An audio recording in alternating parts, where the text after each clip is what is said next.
Oh, that's not. I hope I don't get banned for that. Whoopsie.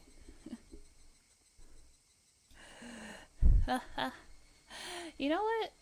This outfit is too risky. Let's change clothes. Hello everyone. Welcome to the stream.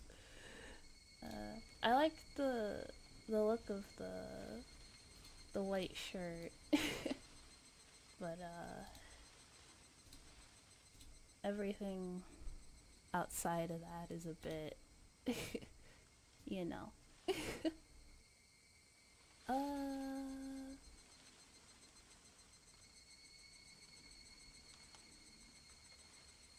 What other outfit do I have? Yep. I guess we'll go with the PJs, as per usual.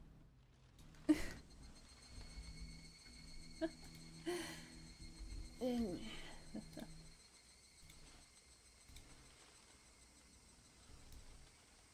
it was only on. Yeah, that was only on screen for like 2 seconds. I shouldn't get banned for that, right?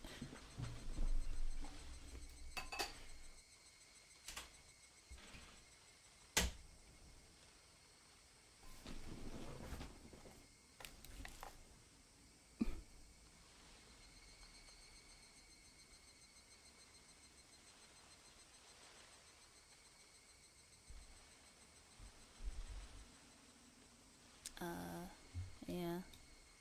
Give me a second.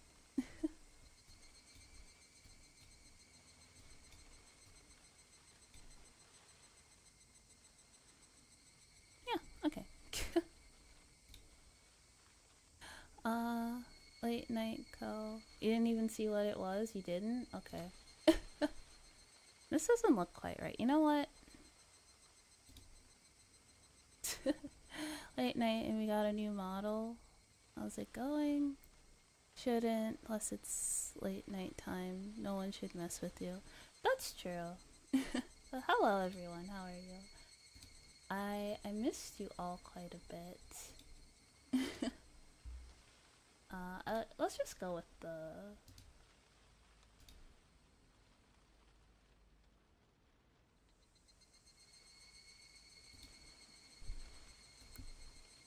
regular model.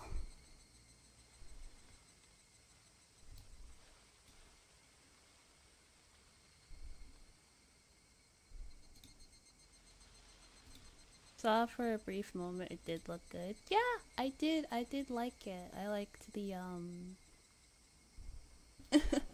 I liked the comfy look of the white shirt. I think it looked quite cute. Um I'm here for relaxing ASMR.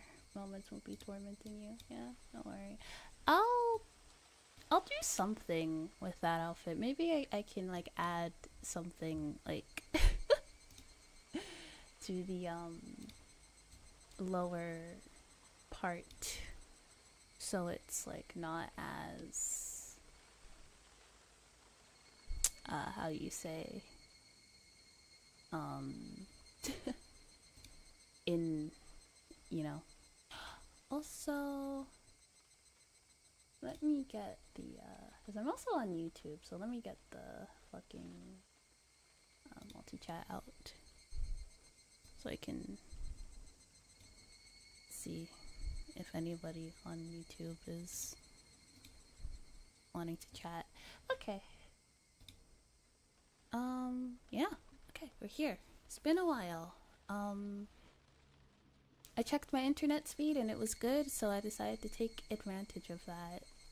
For like the foreseeable future, we probably won't have scheduled streams anymore. What I'll do is I'll probably like try to stream like at least like twice a week, and I'll just like check the internet speed that day, and if it's good, then we'll stream. If not, then no stream. And it'll be like that until I figure out my shit. with the internet, yeah.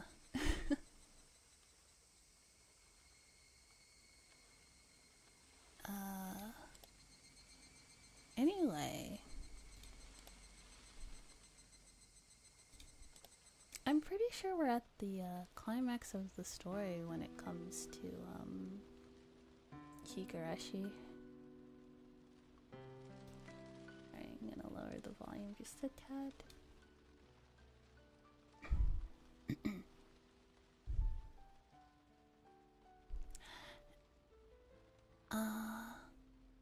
And then gesture hand, reach the window. Whenever you want to handle streams, I hope you take care of your own health. Yeah, I do intend on doing that as well. I kind of recently realized that you really can't take care of anybody before you take care of yourself first. I've come to realize that, so I'm gonna try to take care of myself first.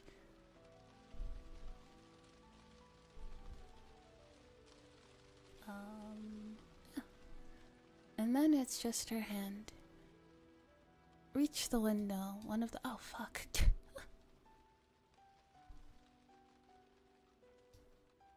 Oh fuck. Alright. Let's reload. It's like one day. Yeah, I haven't streamed for like a couple days and I already don't know what I'm doing. Okay. And then, just as her hand reached to the window, one of the metal fixtures she'd used to stick the chains on the wall flew off, and the chains all began to pull loudly and furiously every which way. Spurred on by the sounds behind her, she managed to get back onto the roof from the window. Because of the weight of the flailing bundle of change, the other fixtures broke. Then one of the big bird cages hanging from the ceiling fell onto the floor with a huge noise.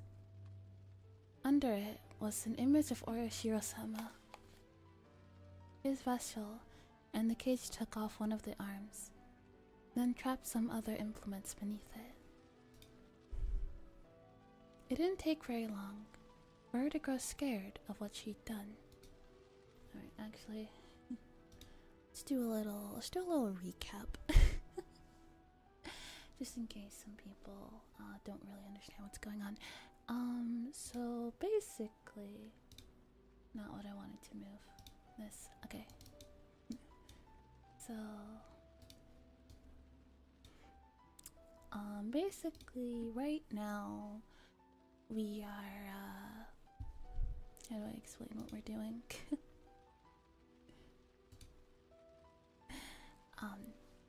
So essentially, this is a flashback to something Satoko did many years ago. Apparently she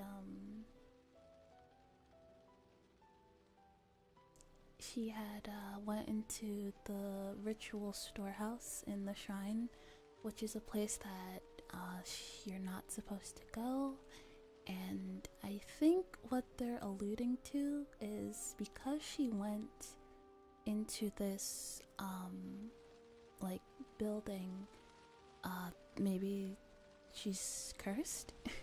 Because if you know, like, a lot of really not good things have happened in Satoko's life. Her parents died, and then her brother went missing, and then she has to live with her uncle, who's extremely abusive. So yeah, that's pretty much everything. The deafening noise could be heard from the rest of the shrine grounds. A few other children heard it and gathered around, and of course Rika was one of them. Then Rika's father, the shrine's priest, with an angry look ran over. Yeah, this must have been quite a while ago, because this is when Rika's dad was still alive. And then as for what happened next, it was painful to remember.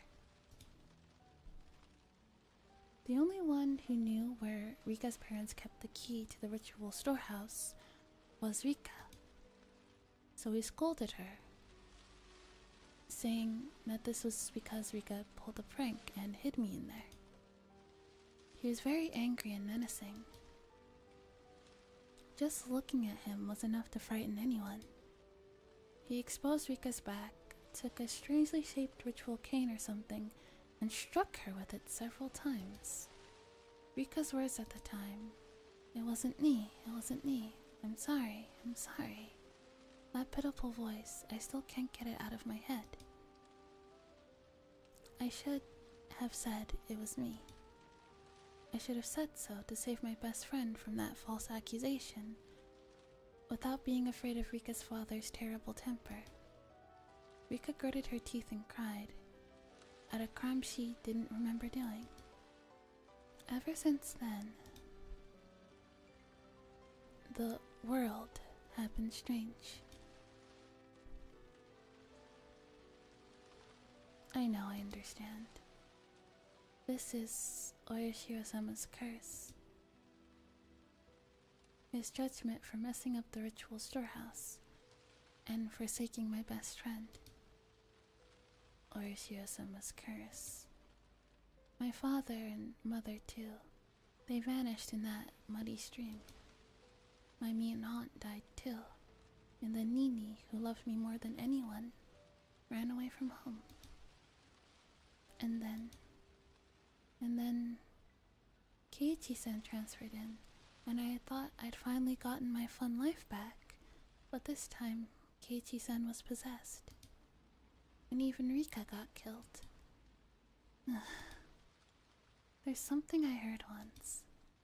Oyashiro-sama, when he really curses someone, he doesn't kill them right away. He goes in order of your closest friends, then after killing them all, he kills that person last. So Keiichi-san, the curse got you too. I'm sure Rena-san and Mion-san will be cursed next. And then they'll kill and be killed. No, no more. No. Calm down, Satoko. There is no curse. Nobody's trying to torment you. I turned around. I was thrust away with an amazing force. Given my hands were awkwardly placed on my head, I couldn't take the fall and lost my balance. I had been pushed not onto the bridge, but to the side, towards the stream. No, this can't be happening.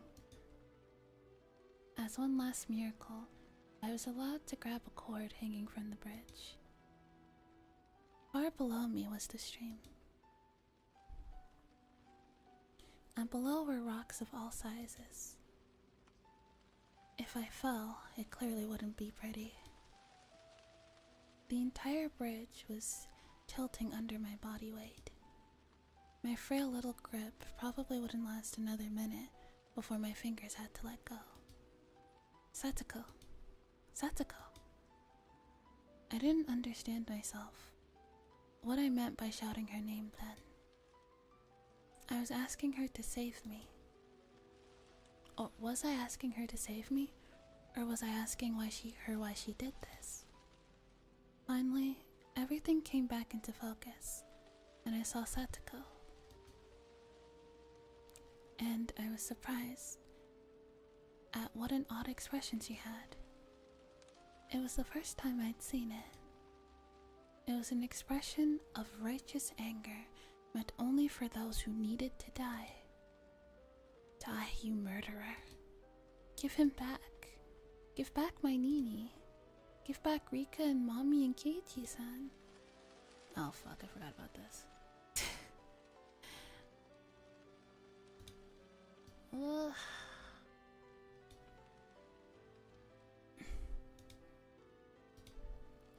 As she screamed, she jerked off the bridge to and fro. She didn't have to do that. I was going to fall anyway. I won't lose to the likes of you. I won't lose to some stupid curse. I will never ever lose to you. You took everyone. I'll never lose to you. Not ever. Satsuko, please, just let me say one thing. I don't know what my face looked like at that time, but it seems like it was close enough. It was enough to quell Satsuko's agitation. I know that what I did isn't exactly praiseworthy. Now, in fact, maybe I never should have done it at all. But I did it because I wanted you to be happy. Please just believe that. You. At the very end, you're still pretending to be Keiichi-san. Satsuko didn't seem to have any more desire to listen to what I had to say.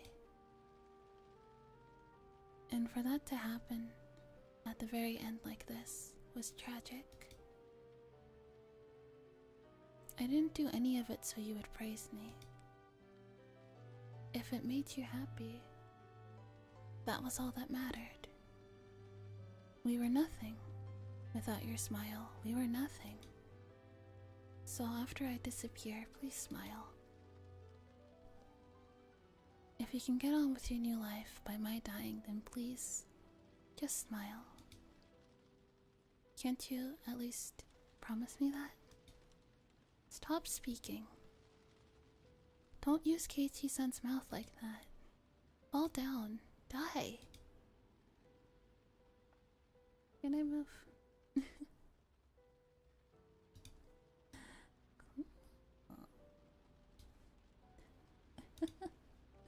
The towel sprite seems a little bit inappropriate. I don't very much like it.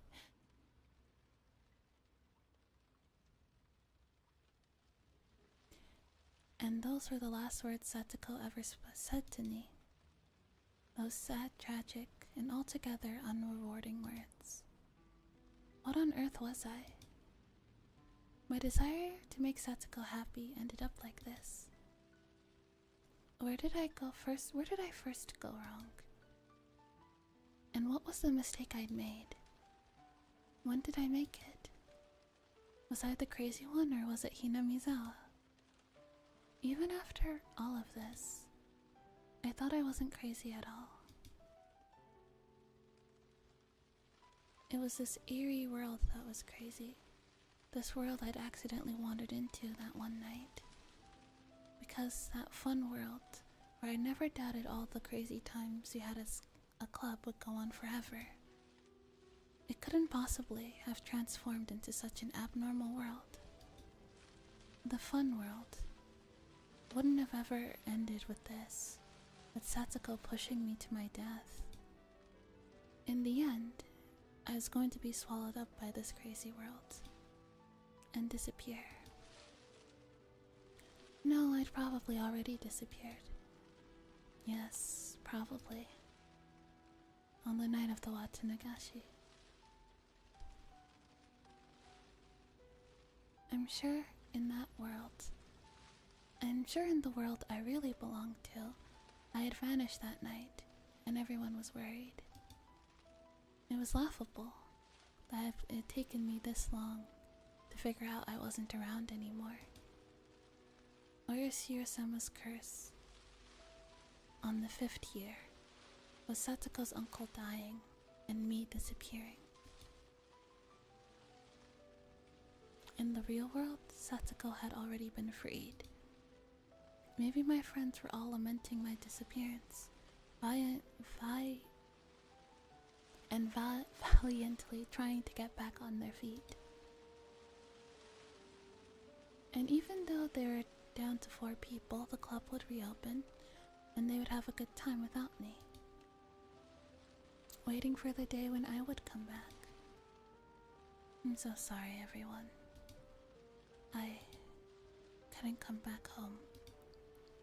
But this is what I wished for. It was my wish for Satsuko's smile, and my duty as her Nini.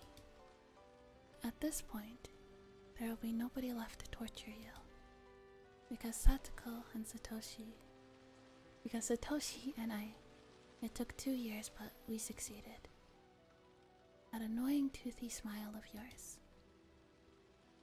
We wanted to see it one more time.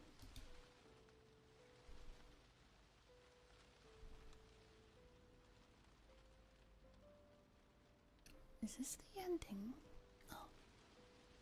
My pain wasn't gentle or merciful. It was a sharp pain, violent, powerful, and ruthless. What little compassion I had receded in the span of a moment.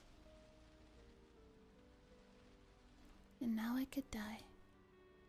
I could say goodbye to this insane world. Farewell, crazed Hinamizawa. Thanks for giving me the psychic power to kill people whenever I wanted. If you'll still allow it, I'll wish for one last thing. The death of this very world, of this crazed Hinamizawa, so that nobody... Oh. Hi, Jay. So that nobody would ever find themselves lost here again. No, I hope you like the new emotes. They're very, aren't they so cute?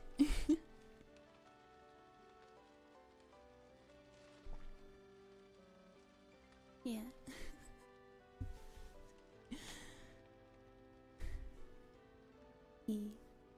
Yeah, the bonk emote. I felt like that was needed. So that nobody would ever again have to find themselves lost here again.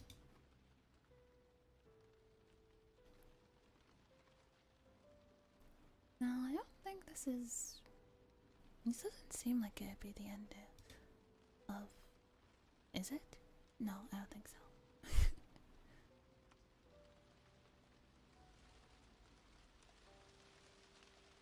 Research notes.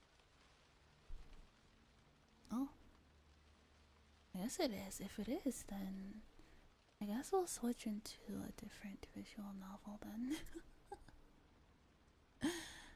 Hang on. I hadn't realized that we were so close to finishing it.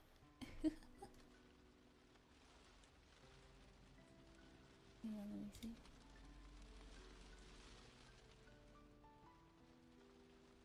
Oh wait, no, we have one more chapter. Okay.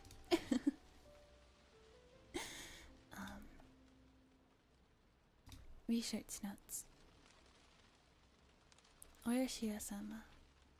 Nobody really knows what characters to use to write Oyashiro-sama. Knowing this is hard partly because, depending on the time period, he has been called various titles with subtle changes to his name, and nobody knows the real one. The only things all periods agree on is that the 4 syllables o, ya, shi, and ro were always used.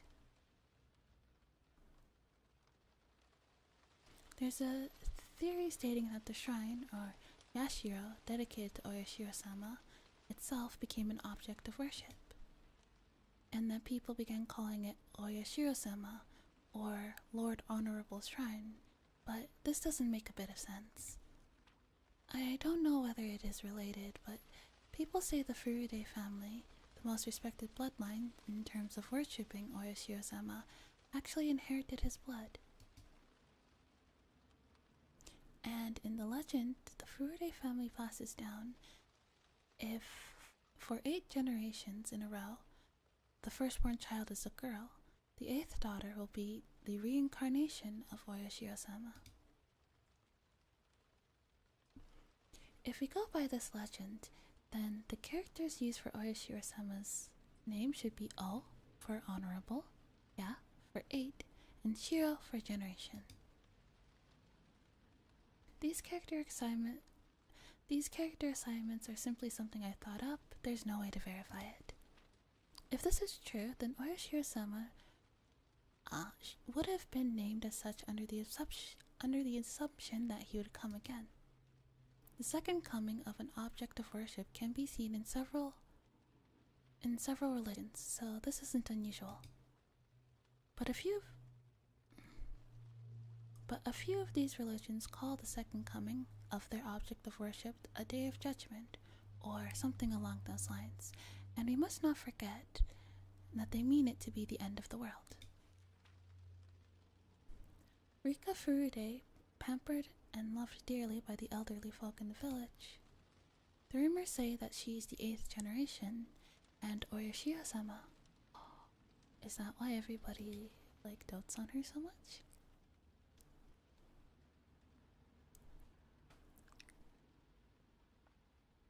I do not know the family tree of the Furudes, but at the very least I can confirm for the past 2 generations, the first child has been a girl. Rika Furude watches over Hinamizawa. If the village were to lose her protection, what would happen? Oh, like if she were to die? Would peace between man and demon be lost? Would it once again create a hellish landscape where man-eating demons ran rampant? A gruesome feast of the demons who suddenly remembered how delicious the weak humans were? Who would only cry, scream, and run for their lives. What would that look like? Just imagining it is enough to make my heart pound with excitement. What? Who's writing this? That's interesting.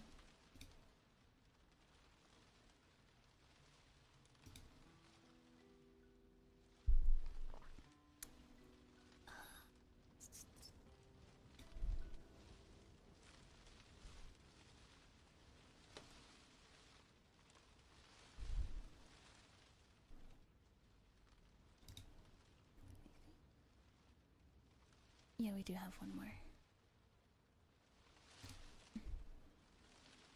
I guess we can maybe try to finish up. Yeah, we can, depending on how long this chapter is, we can try to finish it up today. My head was pounding. The sky was bright. It was cold too. It hurt. Each sensation I felt led to a new and different one awakening. When I came to, I was lying face first on a dry riverbed. A few body parts hurt a lot, and the skin over a bunch of my joints was torn. I turned blue or red or oozing blood. I could tell it was my bones that were in pain from the agony I felt whenever I moved. I looked up and saw how high the bridge was from which I had fallen was. Considering I dropped from there, it was a miracle I could open my eyes again. Right next to me was a broken upside down car seat, which I guessed some pranksters have brought here. Maybe this thing had been conveniently laying right under me, allowing me to escape instant death. Miraculous. Of course, I didn't know whether this miracle was fortunate or unfortunate. I had failed to die, and now I was still stuck in this insane world.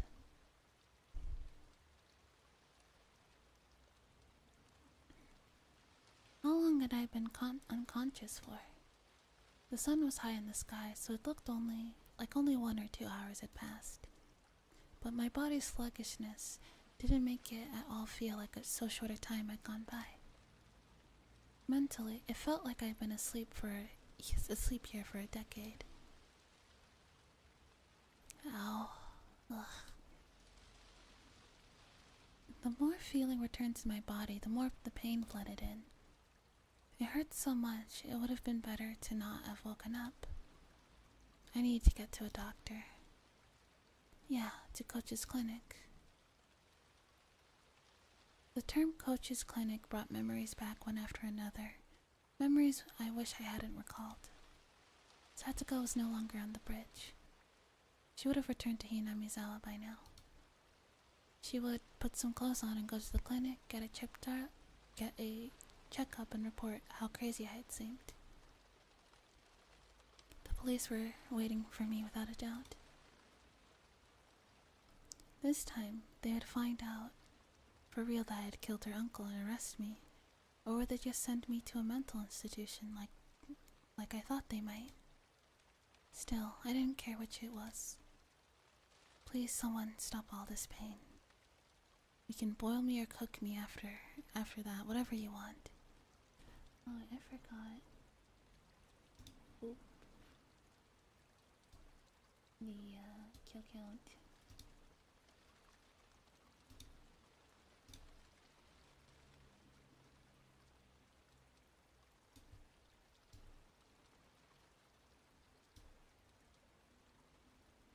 And then we got the demon delay count. If I can find that.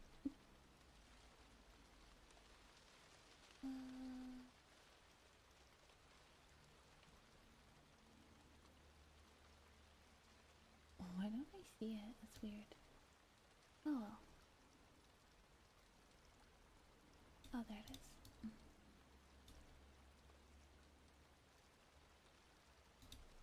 Is that little Yun? There you go. That's great. Okay. I began to walk unsteadily, just limping along. I went downstream and then through an animal trail-like path in the woods. I walked haphazardly, searching for a path I knew. Eventually, I finally came across a familiar road and set off towards the clinic. Not to my house, but to the clinic, which had treated me like a lunatic. It was hot and humid. There was no wind, and the air was stagnant. For a while now, I had been smelling the terrible stench of burnt eggs, and it made my face scrunch up. And then, at last, I noticed something. I didn't hear any cicadas. It was the first time I heard Hinamizawa be so utterly silent. When I thought back, it seemed like birds always chirped in the morning, cicadas always cried loudly in the afternoon, and Higurashi always rose up in the chorus in the evening. Always something to hear. I couldn't hear a single insect. The only thing... Oh, hi, Kill Wolf. Welcome. The only thing I could hear was the rustling of the wind brushing the treetops. I had never expected this sort of quiet before. Even if the only sound coming from the trees lacked life somehow. The trees were yellow, and many leaves were spread on the ground, despite it being too early for autumn. Even the weeds that had been growing so persistently at the side of the road had yellowed, browned, and lost their vigor. Only the sunlight itself was of the June Hinamizawa I knew. And yet it seemed like the seasons had switched all of a sudden. Looking at the fallen leaves and rotting weeds led me to spot a few small insects turned on their backs. They weren't moving. They were corpses. I looked closer to see insect corpses scattered all around, like a child had collected them as samples and then strewn them about. This stench, what was it? It was terrible, like burnt eggs, combined with all the bug corpses and leaves falling from the trees in the summer. Had someone sprayed herbicides or pesticides around here? Even at school, we apparently fumigate. They call it pest disinfection or something, once or twice a year.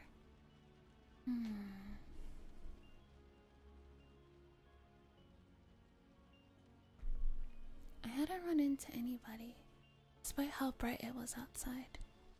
It was mid-afternoon, and yet it felt like they were sauntering about at midnight. Well, with this smell, nobody would want to be walking around outside. Just what was this anyway? There was no sound, no noise, not even a breath. Hinamizawa was silent.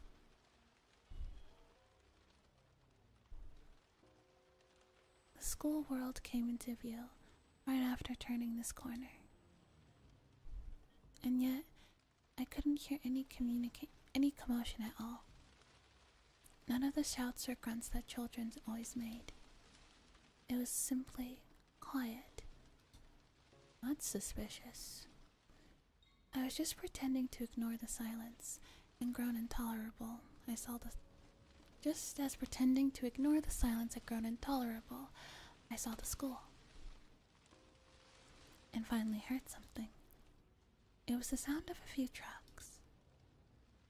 There were a few very small trucks parked in the schoolyard, idling.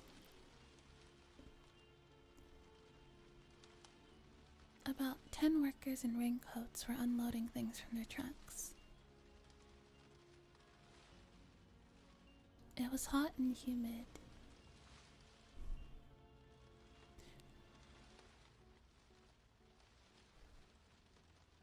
Jesus fucking Christ, hang on.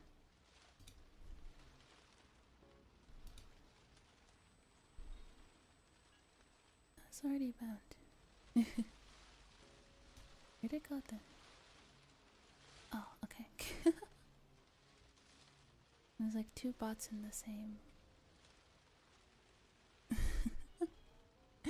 In like the same instance. Okay. It was hot and humid even in my casual clothing. I couldn't imagine how unbearable that must have been.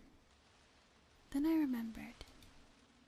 Our school was rented from the Forest Service field office building, wasn't it? It wasn't strange at all for Forest Service trucks to be doing some kind of work in the schoolyard. Besides, what did forest rangers do anyway?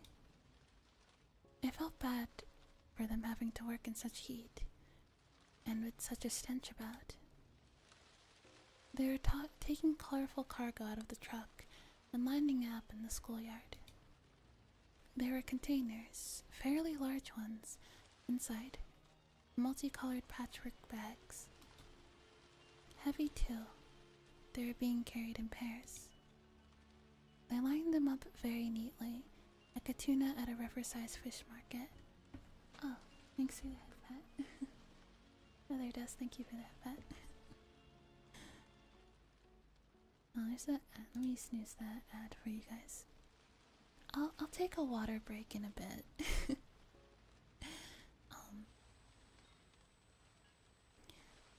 They lined up very neatly, like tuna at a riverside fish market. Several hundreds, dozens of tuna were completely filling the fairly wide schoolyard up. I forgot my pain for a little while, captivated by this big forest ranger job I'd never seen before. As I stood there, watching in a daze, the people in raincoats working on the other side noticed me. One of them pointed me out and they shouted a few things back and forth. I thought they might yell at me for getting in their way, so I decided to leave post-haste. Yes, I must endeavor to the clinic forthwith. Hello, Madden. Welcome. Hi. How you doing? We got new emotes.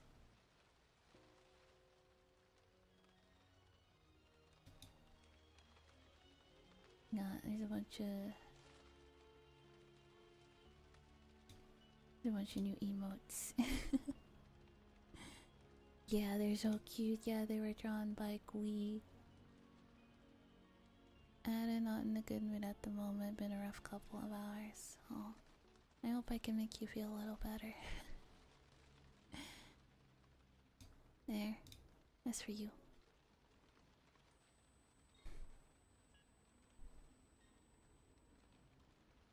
But then, two trucks drove up behind me. I stepped inside and they entered the schoolyard. Sheets covered their trucks, but I could tell they were completely full. As they passed... Yeah, no worries. Okay.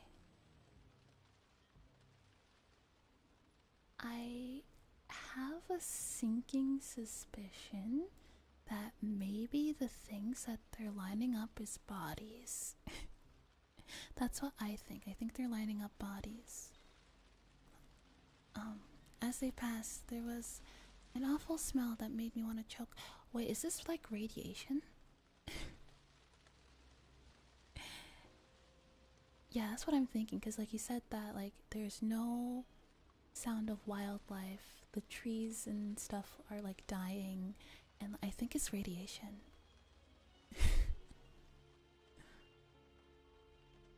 As he passed, there was an awful smell that made me want to choke. Maybe what like they're wearing what he thinks are raincoats because he's never seen it before, but maybe they're like actually like radiation protection suits. Mayhaps. It wasn't the same burnt egg smells as before, but an even worse one, like rotten crab meat. What on earth was it? I had been shrouded in one terrible sense after another all day.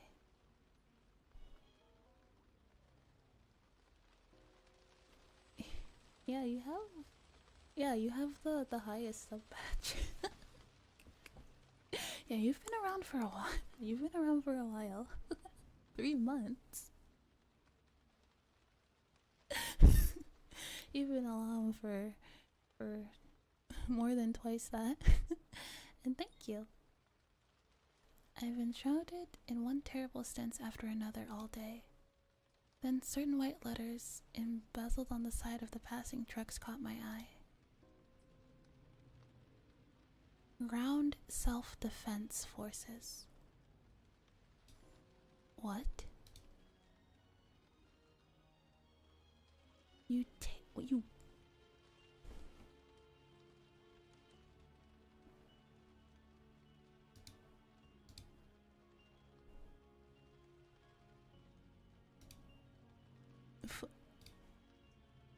excuse me. You did what? You tased yourself? Are you okay?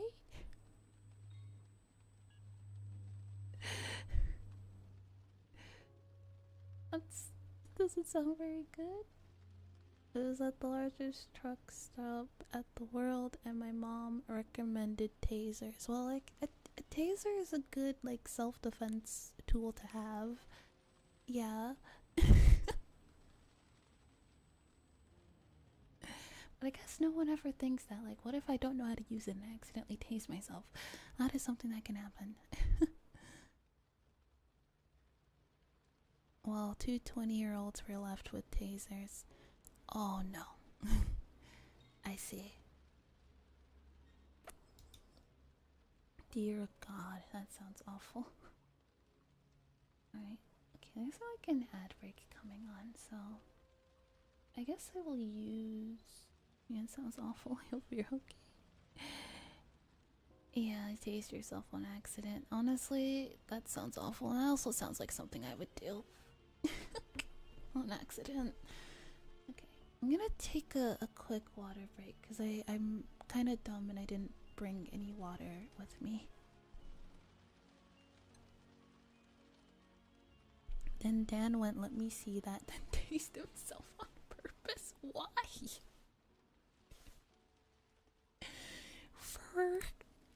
I don't know, maybe he just wanted to see what it was like, but like, Jesus. Okay, I'll be right back. I'll get myself some water.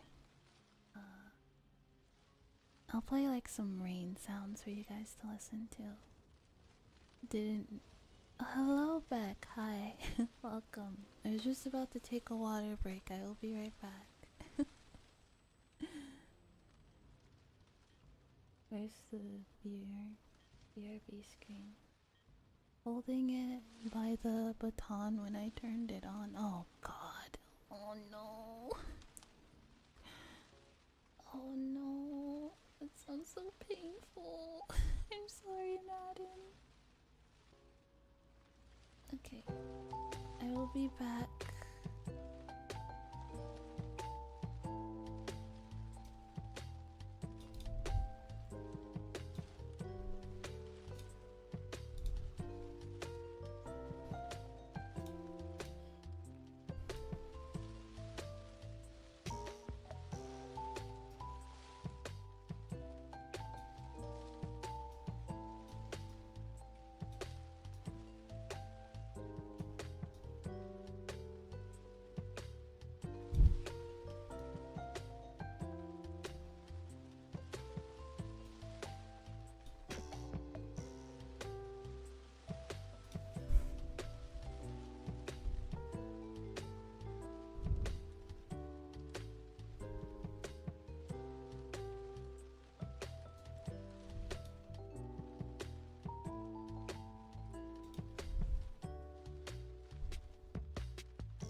Is everything not... Oh, because I'm in the wrong screen. Okay. Hi back, I'm Wolf, yeah. I also changed my outfit a little bit. Anna, why is your arm tingling? Maybe because you got tased. I hope you'll be okay though. Alright. Glad you guys enjoyed the music. Alright. Hi. Oh.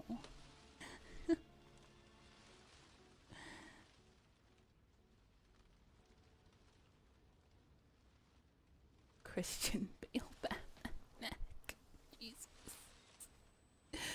Fucking. And then you two. Oh, so the Christian Bale Batman neck happened before the tasing. Okay. Like the arming? Why was the army in the schoolyard? Hey you, where did you come from? Suddenly someone slapped me on the shoulders from behind. I turned around, and a canopied SDF jeep was parked there. The SDF person had a green raincoat and a gas mask on like the movies, carrying a compressed air cylinder. He didn't look normal. There wasn't an inch of exposed skin anywhere. I think my radiation theory is correct. Yeah, I think it's radiation. Are we cooked? Like literally? Are we getting microwaved?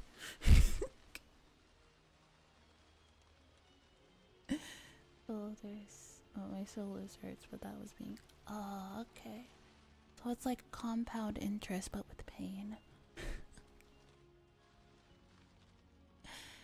Where did I... Ow. When I tried to talk, I stretched a wound on my head. It made the SDF people exchange glances. I couldn't see their faces through their mask, but they seemed surprised. Compounding pain, yeah.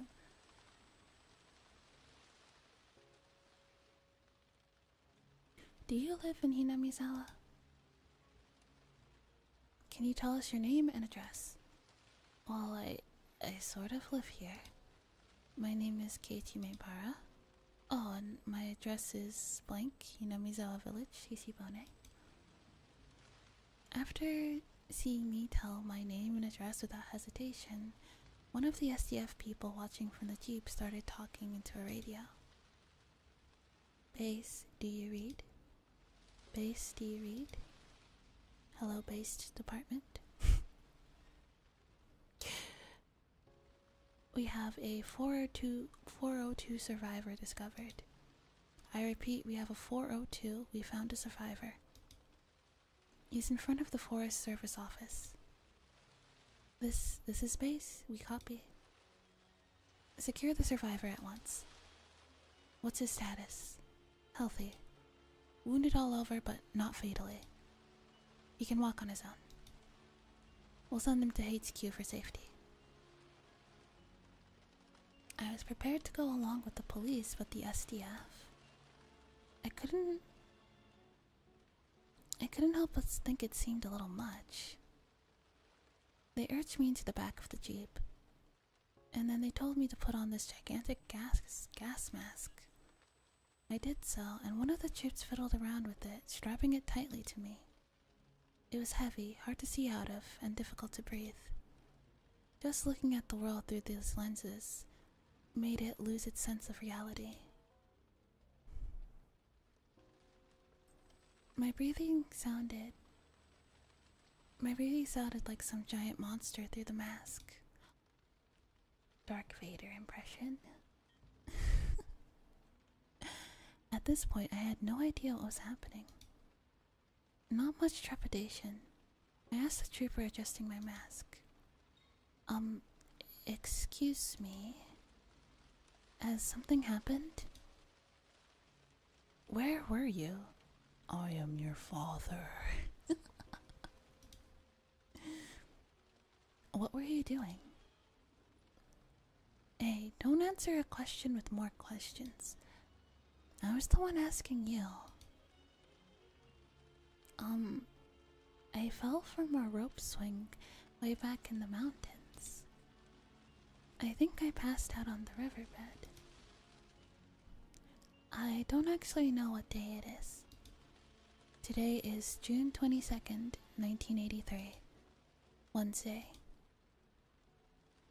You know, it's a Wednesday, but like with all of like the stuff that happened today, that feels like, I don't know, getting like pushed off from a bridge by your friend, and also finding your other friend dead, and also finding that like a beloved teacher is dead. That seems like, I don't know, it seems like Monday type situations, you know.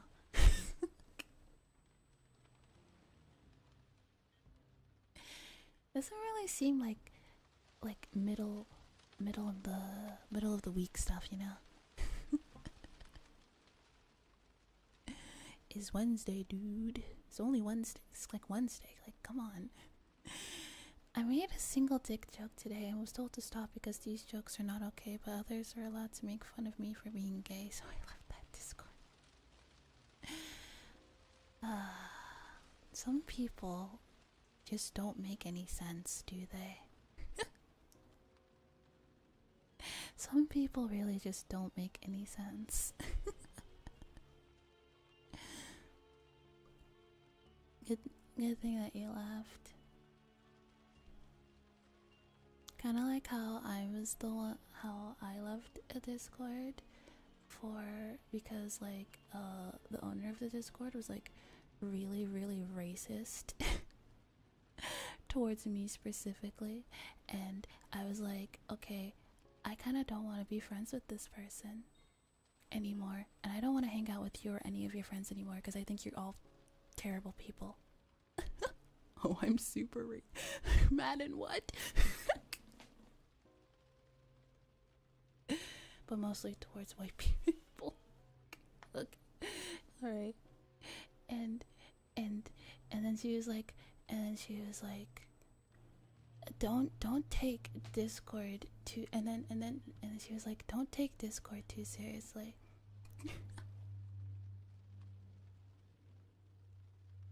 It's crazy. Am I wrong? Well, the person who I told you about was in fact an asshole, and she was white, so I guess you're onto something there, Madden. Although, something really funny that she once said, she was like, I'm not white, I'm Scandinavian.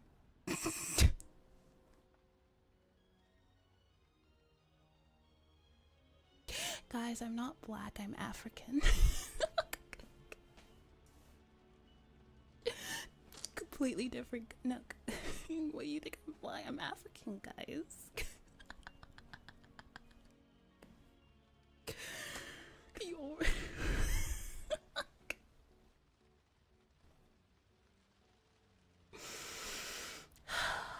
Sometimes I still think about that sometimes, and I'm just like, dear God.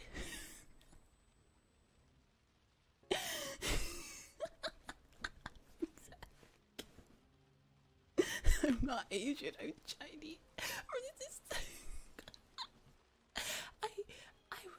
I was so flabbergasted when, you know, like when someone says something just so stupid, you just can't, you just don't know what to say to that. Like, I wish I had just like in retaliation, I wish in retaliation to that I just said like, oh yeah, you're not white, you're Scandinavian, and I'm not black, I'm African. I'm West African. It's crazy.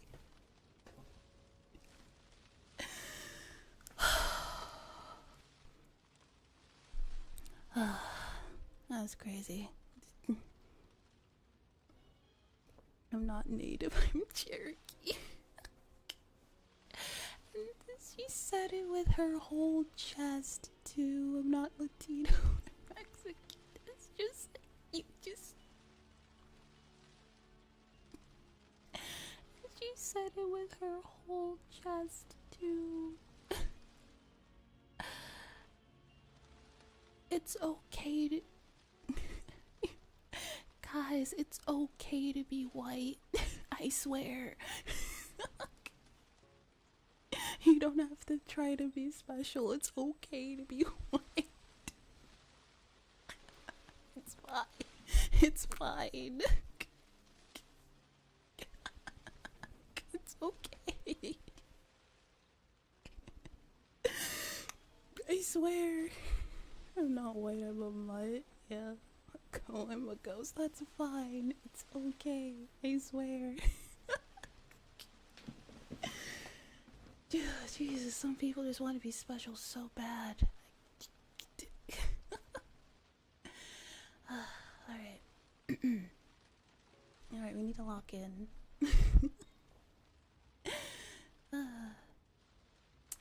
But yeah, that entire situation. Sometimes I think back on that whole, like, arc of that person, and I think some people just really don't have common sense, do they?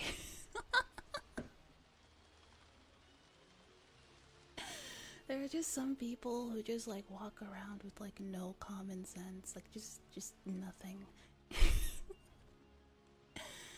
It's crazy.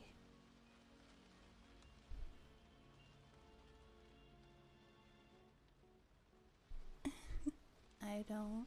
Well, be careful. I mean, I don't either, but like I try my best not to make a fool of myself. That surprised me. Sadaka pushed me off the bridge on Tuesday the 21st. That meant I'd been asleep at that riverbed for an entire day. Forgive me for asking again, but did something happen? Why is the SDF there? Here. Yes, Madden. I'm 1% black. Everybody is 1% black. Well, guess that means like...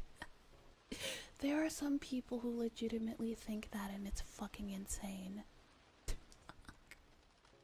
Well, I guess I'm more than 1% black, but like everybody who's not black is 1% black, because everybody comes from Africa, basically.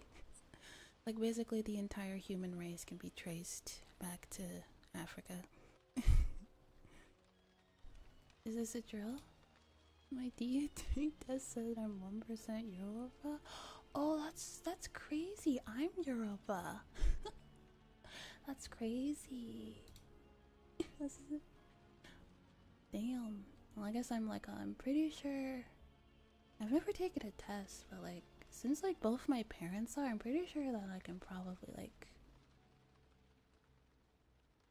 Yours is like actually 1%. Oh, that's crazy. We're cousins. That's crazy.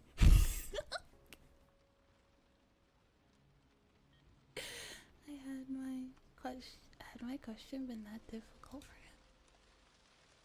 None of the troopers would answered me. Come down to Alabama. Sweet home Alabama.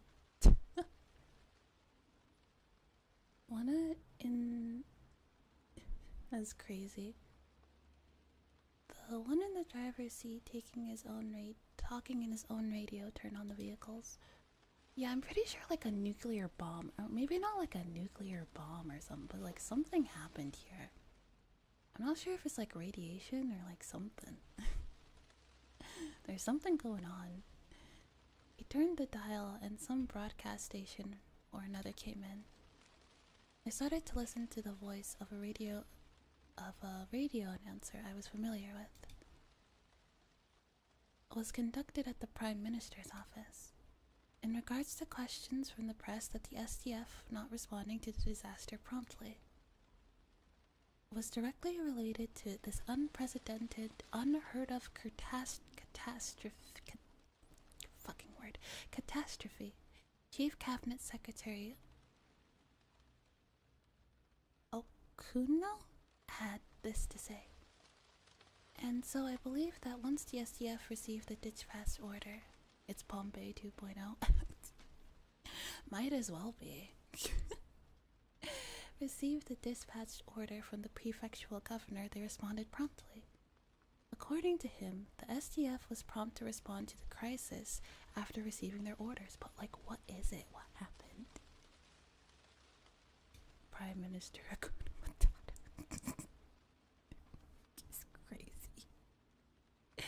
For taking too long to comprehend the situation. Oh wow, the government not doing their job and fucking stuff over? Damn, that's crazy. That never happens ever. When did the governor who requested the SDF's dispatch actually become aware of the outbreak of such an unprecedented catastrophe? I did. I'm glad you're. Sometimes I do, like when I stream and I don't see you in chat, I kind of like, oh, I wonder what Madden's doing. I hope he's doing good. It really is nice to see you in chat again. What was I doing? Oh yes, I was reading. Jesus fucking Christ. And then he did not invite further damage because of the usually sleeping. It do be like that. Because of the time lost before he sent the request for disaster relief. In other words, because of the bureaucracy. We are waiting for further investigation into the matter. It was Dr. Well, now they changed it. That used to be a U. Is it a U or an A? Which is it? It was Mr. Okada reporting from the Prime Minister's official residence. At this point, we can take another look at the political response following this disaster. In the middle of the night, between June 21st and June 22nd, a large-scale disaster broke out in Hinamizawa village, Shishibone. The details have not been investigated, but there was an eruption of volcanic gas from somewhere in the Hinamizawa area. Oh my god, it is Pompeii.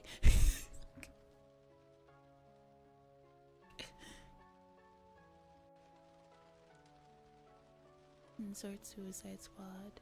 Shark King reading book. Upside down, I read book. I'm smart.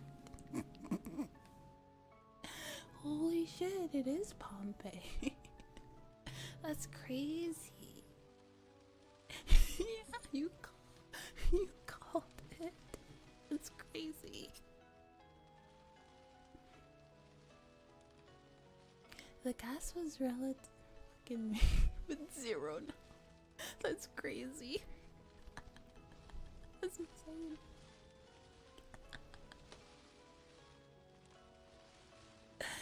The gas was relatively heavy, and as it spewed out, it began to flow. That flow went down along a small river and headed directly into Hinamizawa village. A few hours later, it covered the entire region. It happened in the middle of the night. One-off disaster. I mean, yeah, Pompeii was a disaster. You weren't even paying attention, and you still got it. That's. It happened in the middle of the night, 2 to 4 a.m. Every home and household in the village was afflicted. Most of the residents asleep, it is thought that all died without noticing the crisis. The catastrophe striking in the middle of the night caused its detection to come too late. But there was still one small opportunity to have noticed it. 3 a.m. A news dealer's shop in Okinomiya sent a vehicle. So literally Pompeii. Yeah, literally Pompeii. A news dealer's shop in Okinomiya sent a vehicle carrying the newspaper to its branch office in Hinamizawa. Usually the shop would have been contacted upon the vehicle's arrival. However, But this morning, it didn't happen. It happened in the night with a lot of the with a lot of the population not knowing what happened. Volcanic eruption, wiping out an entire village. Well, I guess Pompeii was like a city, but you know, whatever. What if Pompeii? Yeah. The news dealer's shop made repeated calls but got no response. The shop dealer sent his oldest son to check on things, but they lost contact with him as well. It is extremely regrettable. If they had contacted the police or fire department at this point, it is highly possible this situation could have turned out more positively. Oh, like, I don't want to sound like insensitive or anything, but like, Keiichi, I'm pretty sure your parents are dead. So like, yeah, you're gonna have to like figure that out. Also, all your friends are probably dead. So, yeah. Yeah, they're absolutely dead. Yeah, all of them. They're all dead. Whoops. He's the only survivor. Oh, that's fucked up. Sorry. Sorry, Pookie.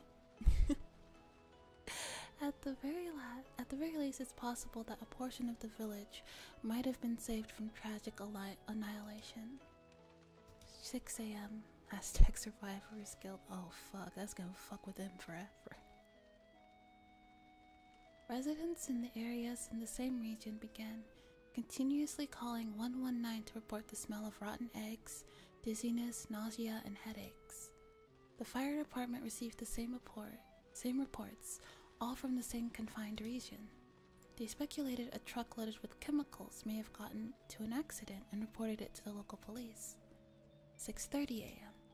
Contact was lost with the patrol car on duty in the Hinamizawa area after the officer reported the smell of rotten eggs. So like carbon monoxide. I mean, actually carbon monoxide doesn't have a smell, but like whatever. In houses and stuff, they like, yeah, I'm just saying, technically carbon monoxide doesn't have. Oh, it's sulfur. Oh, okay. Oh, alright. I was about to go actually on on this visual novel.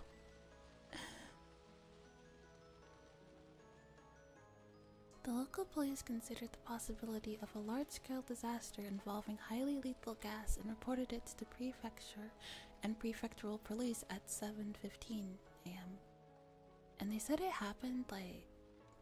And you went, actually, no. And you fucking Uno reverse card the actually. But like... This is... So like, they started figuring like by 7:15 for like it... That's like 3... Like that's too long. 8 a.m.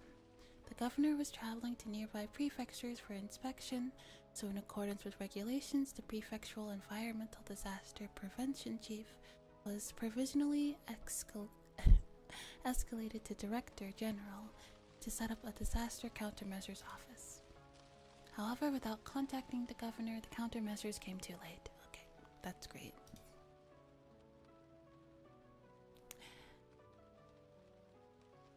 So it was basically like a bureaucratic shit show that resulted in the death of an entire village.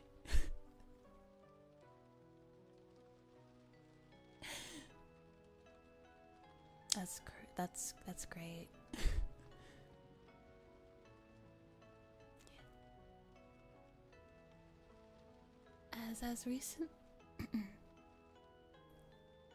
As has recently been pointed out by citizens groups, This group with honorary diet members to inspect other prefectures was based solely on good relations.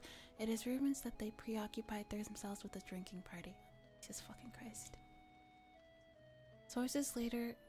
Sources closer to him claimed the governor had been drinking all night and had gone to sleep in a drunken state.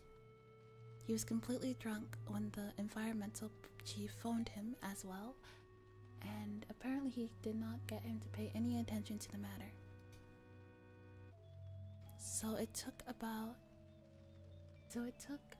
an hour for the governor to sober up, again gain an understanding of the situation, and gather further information.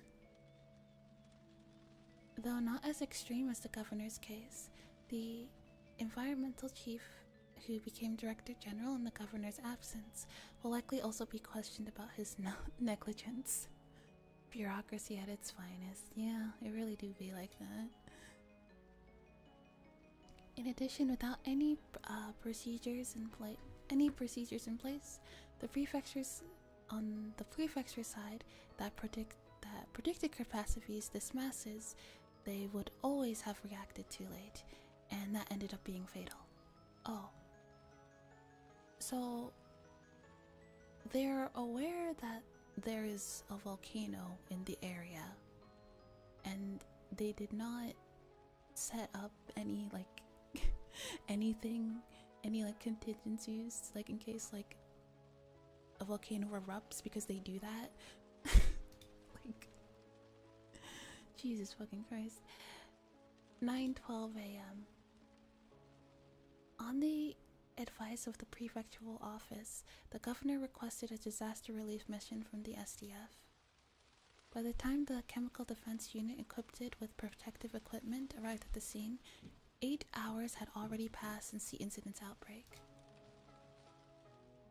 Whatever the case may be, it was unfortunate this happened while everyone was sleeping in the middle of the night.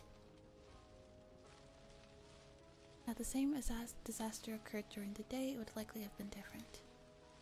All households in the Hinamizawa village region were wiped out.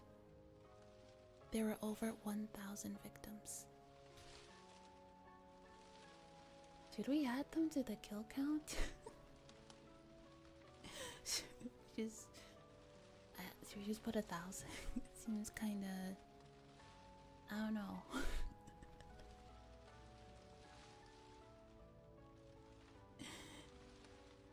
The SDF is still confirming the situation on the ground, but the results are predicted to only increase that number. Here with us in the studio today is Dr. Fujiwara, a professor at Blank University, who is well acquainted with volcanic disasters. Doctor, can such a sudden and horrible outburst of poisonous gas actually happen? It isn't at all unusual for this to happen right around craters, at least. Japan is a volcanic nation, so has many... Sounds like an Initial D character. Yeah. Japan is a volcanic nation, and so has many active volcanoes. Yes, it can. I guess. Apparently. Apparently, yeah, I can. There's always danger of hazardous gas around any of these craters, and it's generally a rule among mountain climbers not to go near them. Does this mean the rotten egg smell that visited Hinamizawa was the normal sort of gas from volcanic craters? Pompeii, yeah. Judging by how it smelled like rotten eggs, we think it was hydrogen sulfide, a gas seen particularly frequently in accidents compared to other volcanic gases. If it's dense, it becomes extremely dangerous. Hinamizawa is very far away from the craters of any volcanoes. Can hydrogen sulfide be generated from even a place not close to a crater? I don't know all the details, so I can't say anything concrete, but in other countries, there are records of gas eruptions due to magma buildup under hot springs. It's an extremely rare event, but it's possible for such a thing to happen, even when a region is not near craters. Craters. Craters. Thank you very much, Doctor. We appear to have an announcement from the Japan Defense Agency. Miss Morikawa, are you there? Yes, I'm at the Japan Defense Agency. The agency has made an announcement regarding the source of the Hinamizawa village gas disaster. Analysis from the Ground Self-Defense Forces Department of Chemistry has found that the gas was a mixture of carbon dioxide and hydrogen sulfide. Miss Morikawa, do you know whether this gas was still erupting or spreading to nearby areas?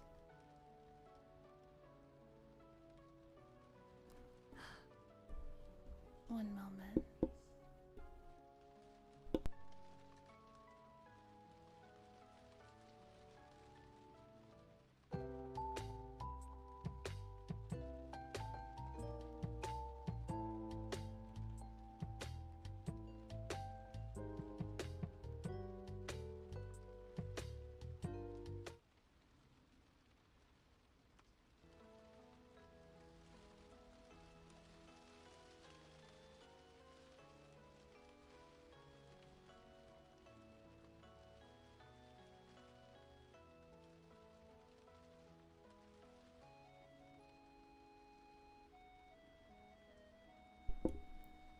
I didn't forget to unmute, you did. However, it does not change the fact that surrounding areas are still in danger and that very strict observation must be maintained. That was Morikawa from the Japan Defense Agency. And now we have a report in the state of those who have been made to evacuate the Okinomiya area.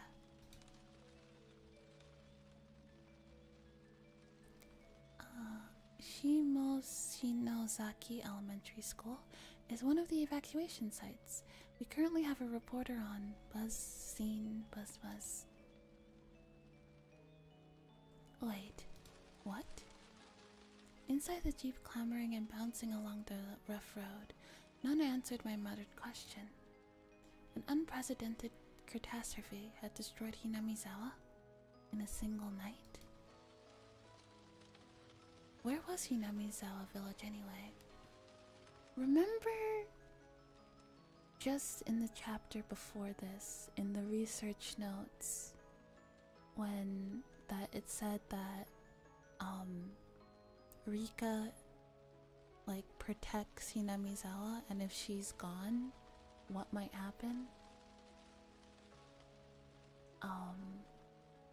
So on Tuesday she was found dead, and then the day after this happens.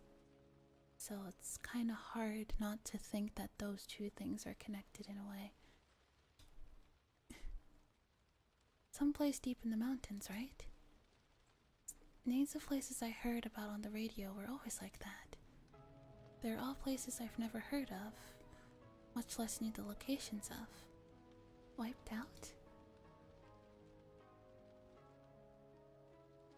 I now realize I don't trust down in putting the tasers in the outside locked compartment. Well, honestly, yeah, man tasered himself just cuz. Like, what the fuck? He's like, oh, cool. Oh, you got tased? Oh, cool, I want to get tased. Give it here. What does that mean? Don't they usually say how many died, how many were injured? How many people were alive? Where did everyone evacuate to? Well, no one could be evacuated, cause, you know. Eventually, we came to view of Coach's clinic. For the first time, I saw the flag of Japan hanging on a pole outside. Japan's circular sun hung down as though exhausted. Many SDF tents were set up in the clinic's big parking lot, and many strict security vehicles were parked there as well. When they saw the jeep coming, men in white clothing and gas masks came running out of the clinic, frantic, carrying a stretcher. You're going to be alright. How do you feel? Can you walk? Yes. Oh. And because of my ows, they forced me to lay on the stretcher anyway. People who seemed like doctors were looking at me and notifying others of my condition via radio. Multiple wounds, high possibility of fractures and internal damage, large laceration in the head, pupils normal, but even without bleeding from the fundus, brain damage is still possible.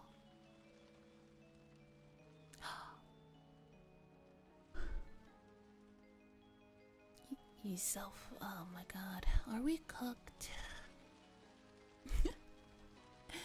Then, from the clinic entrance, people laying on stretchers were brought outside to replace me. Judging by their clothing, they were from Hinamizawa. That's how I knew they were victims. Okay, so there are some survivors. They brought the stretchers in front of a truck. Two troops holding shoulders and legs, like some kind of baggage, baggage, picked them up and threw them into the trunk. I has no brain damage. I hope not. In the trunk of the truck, people's bodies, piled in heaps. They were just like baggage, and that told me they were already nothing but shells. Oh, yeah, so like the stuff that he saw them laying out in front of the school were bodies. At the moment, I remembered all those colorful sacks filling the trunks, and then lined up in the schoolyard like a fish market. Hundreds of empty shelves. Corpses, corpses, corpses, corpses, corpses, corpses, corpses. Your dyslexia fixed what I meant to spell wrong. I don't think I have dyslexia. You jackasses. Don't just throw the victims in like that. They lived here. The troops carrying the sacks answered me with a humble salute. I don't think I have dyslexia, I'm just like really bad at like saying words.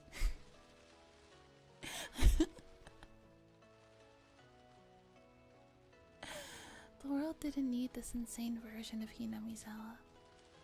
My final wish, again, it was granted.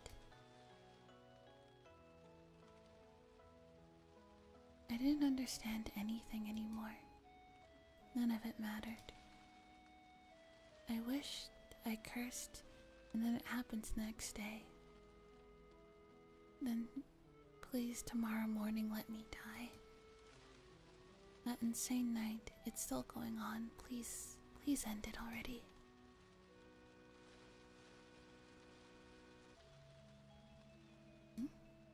Hey, he's lost consciousness. Shout his name, quickly. Mibara-kun, can you hear me? If you can hear me, just blink. Mibara-kun? Mibara-kun? Mibara-kun? Suddenly, the world didn't matter to me anymore. I wasn't interested in their cries. His breathing stopped. Get his respiratory tract open. Use CPR. Make him live. Damn it, no more dead people. Nobody deserves to die. Don't kill him. Don't kill him. I could hear the voice of a man crying and screaming in my ears. Nobody deserves to die? Those words came from his heart. They were so commonplace, and they soaked into my heart too. Maybe it was a mistake to take someone's life, even if it was to save Satoko. If this is the price I had to pay, this is a terrible tragedy, then this is a little much, Oyashiro-sama. Why did you never punish me? Come to think of it, Satoko said something. Oyashiro-sama's actual curse never goes for the target at first, but kills everyone they love before that. Oyashiro-sama's curse. It was a convenient excuse I told myself at the very end. That it wasn't my curse that destroyed it, but Oyashiro-sama's. Given that I was in a stretcher, this next bit might have been obvious. But last of all, I realized one thing. Yeah. Today, I had not heard those footsteps following me, even once.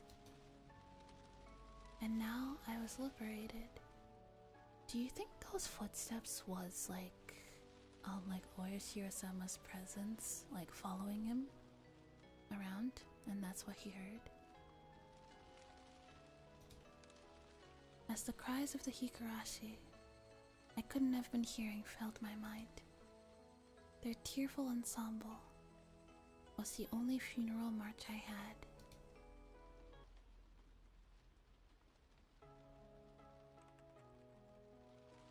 It was Jesus.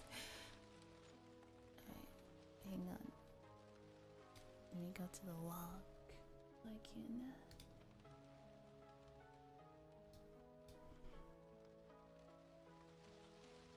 Oh, jeez.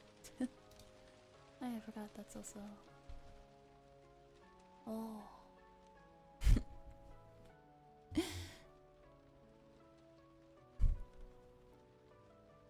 Alright, June 22nd, 1980. Oh, fuck. Volcanic gas, carbon monoxide, and sulfide erupted from Onikafuji Swamp, one of Hinamizawa's area's water sources, and spread through the entire village. There were 1,200 victims. 20 have gone missing.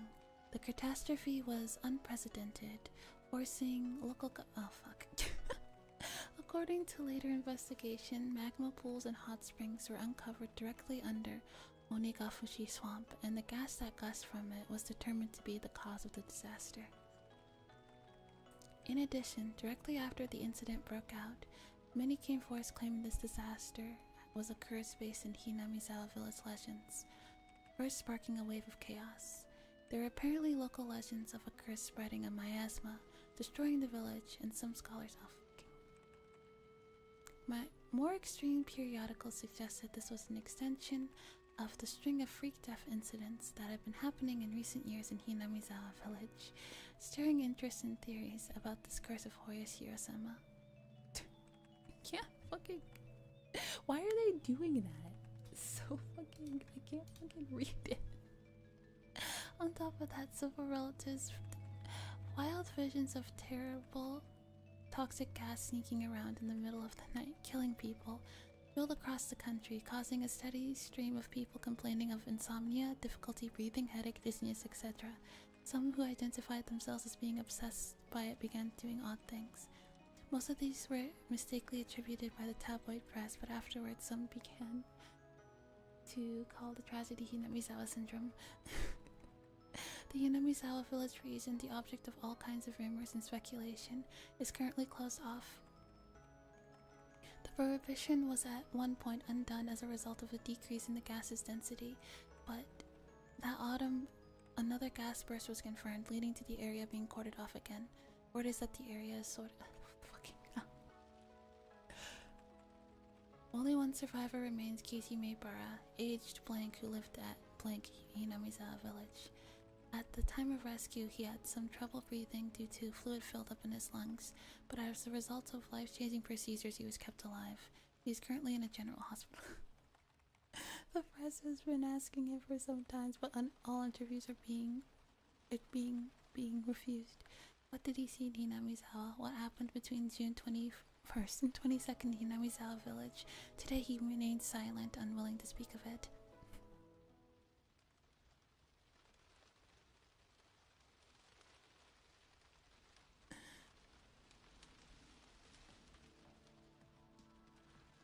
Jiro Tomitake, real name unknown, possibly a suicide committed on the village on June 19, 1983. Mio Takano strangled to death. Okay, well, I can't read any of that. Rika Furude, possibly murdered. Rona Ryugu died on June 6, 2022. in the Great Hinamizawa disaster, Mion Sonozaki. Okay, okay, yeah, this is everybody who died in the thing. I can't fucking read. So much death, yes. Let's see. Kenichi Maebara attempted suicide at the victim's hospital on August 8, 1983, diagnosed with a severe mental disorder due to the disaster and undergoing long-term treatment at a facility. Okay, so I feel like hi, hello. Oh, thank you. Jesus fucking Christ. That's quite a name. Thank you for becoming a pack rabbit. Anyway, I think out of the endings for so far, I think this ending is probably the worst one.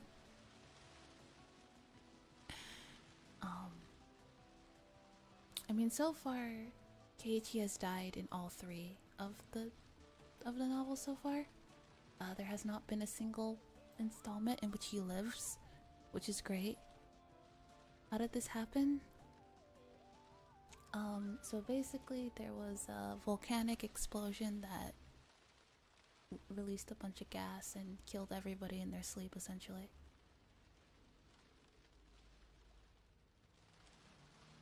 An elderly couple living in Osaka Prefecture discovered a cassette tape while organizing the possessions of their son, who passed away 8 years ago.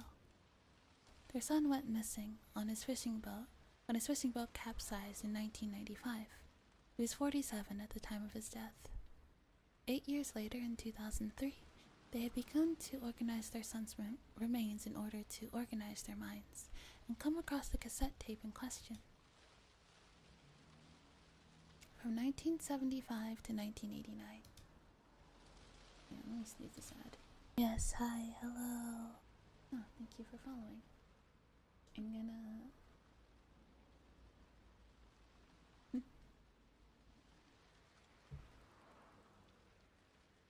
Yeah, thanks for following. From 1995 to 1989, the deceased had experienced working as a journalist for a photography prefectural, and this tape is thought to have been created during this time. The label on the tape read, November 28th, 1983, Keiichi Maebara. It is thought that the tape was recorded during an interview with Keiichi Maebara, the only survivor of the Great Hinamizawa disaster that occurred in June of 1983. Alright, so technically, if we're gonna be, I believe they said that 1,200...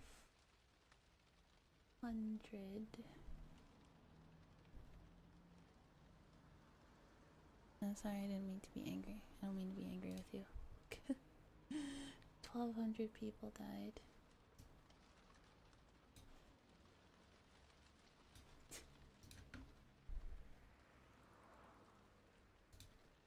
Because that's pretty much like the entire... And then... I guess... Then 20 people went missing. Yeah, we'll keep it. They technically weren't demoned away. They just went missing. It wasn't like supernatural shit going on with that one. But yeah. That's a lot of deaths. It is thought the tape was recorded during an interview with Keiichi Maebara, the only survivor of the Great Hinamizawa disaster. I don't know. I'm just eyeballing it, I guess. Whatever. Because like demoned away is basically, it's like if it's like a supernatural type situation type deal. I mean, I guess it was super unnatural. It was a natural disaster. It was a supernatural disaster. Did something you did lead nature to want to cause a volcano? Maybe. Who knows? Maybe we pissed off the volcano. They have tempers. the only survivor of the Great Zawa disaster that occurred in June of 1983. As the only person who lived through the disaster on the night of June 21st, shrouded in mystery, many interested parties attempted to question him, but he never once spoke physically to anyone in a public place. Therefore, the cape caused quite a stir, possibly being of extremely high value.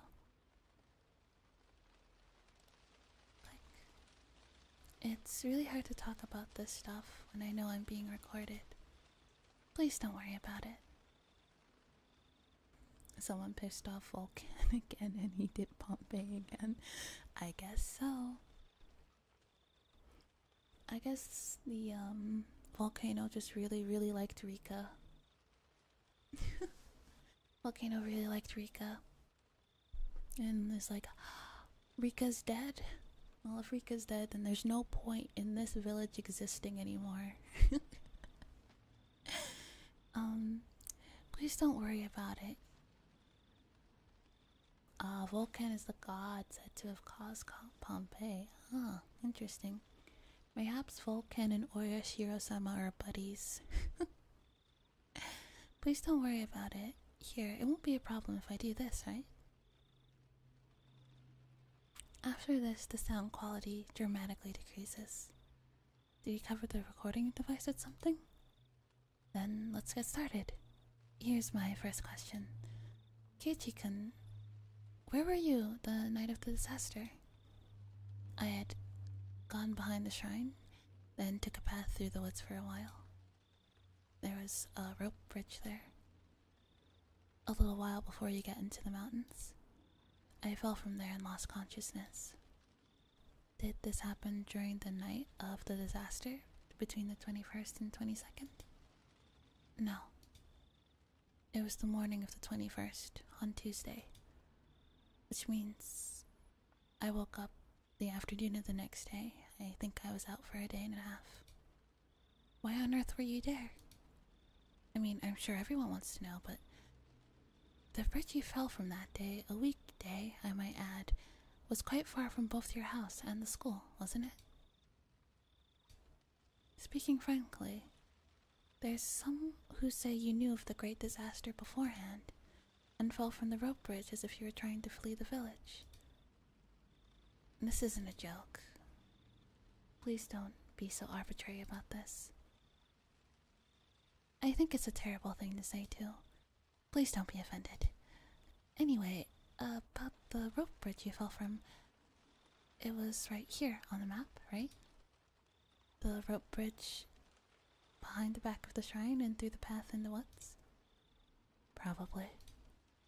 I never went there, so I can't say for sure. I guess I just want to know why you went out somewhere you've never been before on a weekday morning.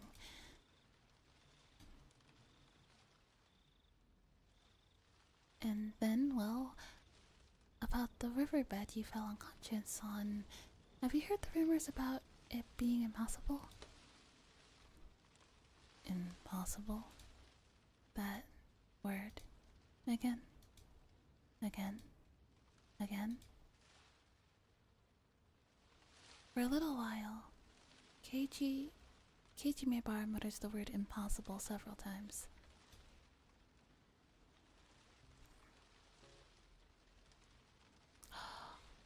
That's the first visual novel I ever played. I remember really liking it.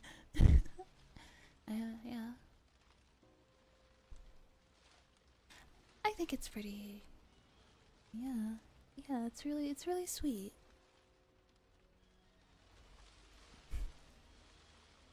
Why would it be impossible?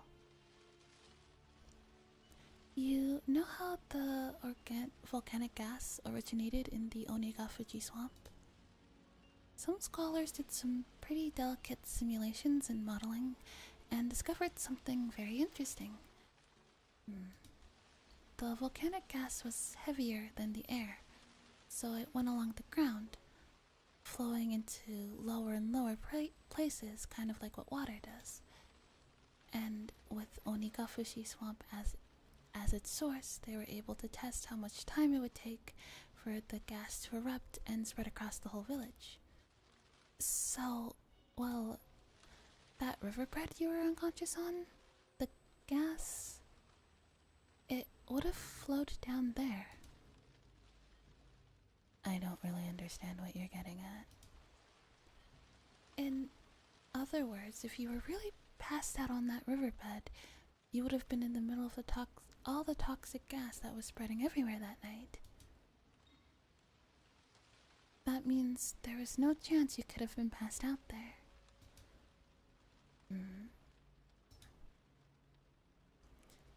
Allow me to be a little bit more frank. I think that maybe you might be telling a lie.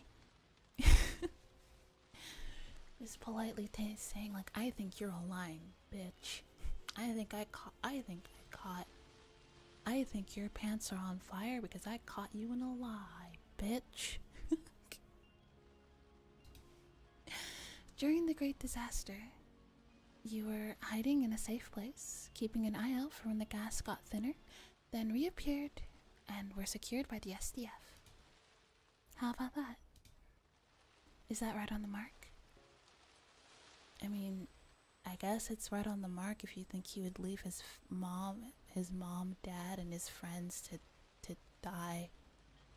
What I would assume would be a pretty not pleasant death from the gas.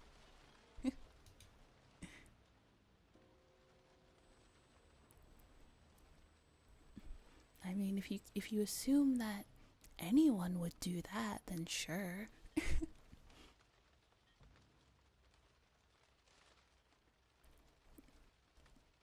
Actually, it's quite pleasant. I got paid. Let's go. You're rich for the next 2 days. Me. Oh, really? Is it really? But like, saying that is assuming that he would leave his mother and father and his best friends to die. Like, it would make sense if like he told his parents about it beforehand and like tried to get them to like it. They died in their sleep not knowing. Oh yeah, I forgot about that. Because it happened at like 4 a.m. Yeah.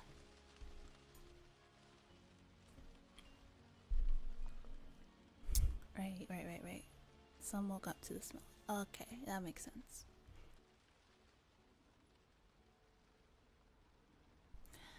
First. Oh, okay, well, if you woke up, then that would suck.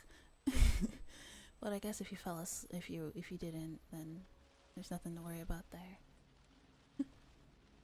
For a short time, the journalist presses Keiichi Maebara further, in a teasing way, but all can be heard are heavy sighs. Even if that was the case, I wouldn't be surprised at this point. I guess dying in your sleep is probably one of the better ways to go. What do you mean? What do you mean you wouldn't be surprised? Is this recording really taken of Keiichi Maebara? Some harbor suspicions. You said it before, didn't you? That it was impossible. Impossible things happen in that Hinamizawa all the time. There are people who shouldn't exist. Dead people end up alive. It's not really that unusual. I never thought I, of all people, would be asked to prove that I was still alive when I was supposed to have died. Insert manic laughter here. I don't really have the throat for that at the moment. The journalist and Keiichi Maebara both laugh for a while. To verify its authenticity, I had others in the Maebara family check the tapes with his voice in it. However, the sound was not clear. I didn't mean it like that. I wasn't trying to be sus, I swear. It didn't. However, the sound was not clear, and much time had passed, so the relatives I checked with can't remember what he sounded like. I was unable to gain positive proof that it was actually Keiichi Maebara's voice. Alright then, I'll change the subject. What do you think of the debate about whether this disaster was the curse, the 5th year of the serial freak death incidents? Yeah, withdrawn. Hinamizawa? I don't think it was. I was the curse that year after all. What do you mean? What do I was just answering the question.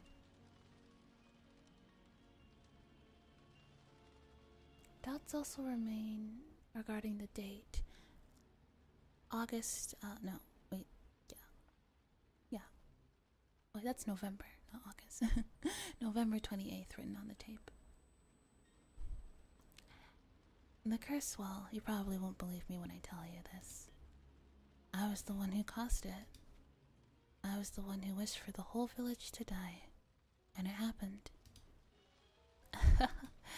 What an exciting story. Exciting? I suppose you could call it that.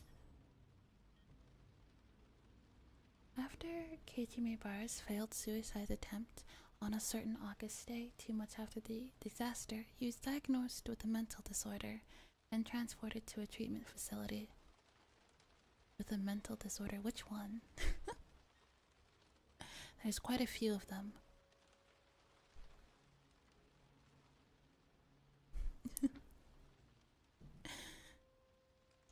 I was the one who killed Takano-san and Coach and Oishi too. At the time, I had some kind of divine power. Yes, I suppose it was like footsteps. Footsteps? Wait, what's that supposed to mean?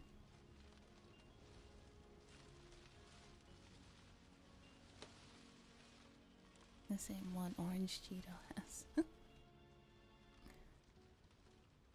Are we giving throat in the chat? It's not Saturday. Go away. Have you ever heard footsteps before? Tap, tap, click, click. That's crazy. I mean, gay activity is allowed and is allowed, you know. We are not homophobic here. You may be as gay as you please. The facility never no have fucking emote. Okay. The facility never allowed any news coverage. So it was extremely unlikely that a tape from the media, dated after August 1983, would have had his voice in it. Any day that ends in Y is crazy. Today, when you're looking around, try stopping suddenly. Something interesting will happen. Anyway, if you hear an extra footstep, even though you've already stopped walking, you'd better be careful, you know. Yes, I'll be careful. Is what I'm saying really that funny to you? I'm sorry, Mr. Reporter, is something funny? However, the reporter had been criticized for his forceful methods of collecting data while he was active, so there's still a possibility that he broke into the facility and forced Maebara to talk. You've been doing nothing but laugh in my face this whole time. You're just like Coach. You pretend to sympathize with me, listen to what I have to say, but your eyes are telling me you think I'm a lunatic. Big dick, Randy. That's crazy. No. That's not true. No, I can tell. Your eyes are the same as Coach's.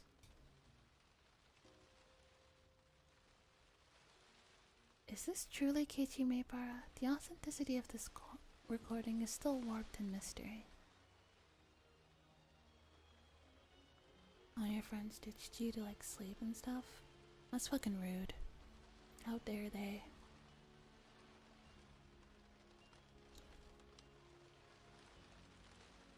I never heard the footsteps again after that day. So I don't think I have that terrible power anymore. Perhaps right here, right now, I'll wish for you to die. I'll wish for your death, saying all these unpleasant things. Yes, this time. Why don't I decide how you die? You're sitting at your PC?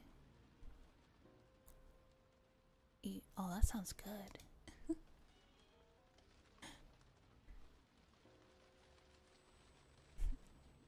Takano-san was burnt to death, so... Watching some... Oh. Thank you. Oh.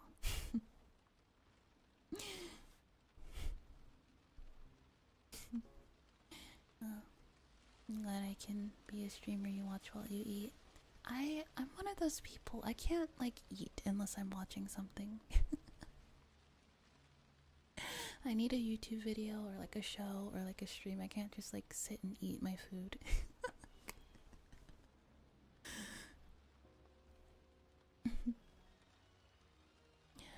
Takano-san was burnt to death, so let's go with the opposite. With water. I hope you drown and die. How's that? 15 years after this tape was created, the reporter, just as Keiichi Maebara had predicted, died in an accident out at the sea. Oh. I'm kind of psycho eats without a video. I don't know. If I'm in top form like I was then, you'd die before tomorrow. You'd die before tomorrow morning for sure. Now then, I wonder how many days it'll take before you drown. You better be careful, you know.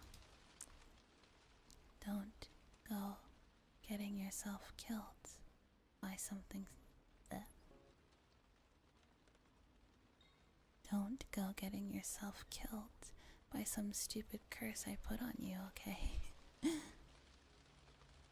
The recording ends in the middle of Keiichi Maebara's laughter.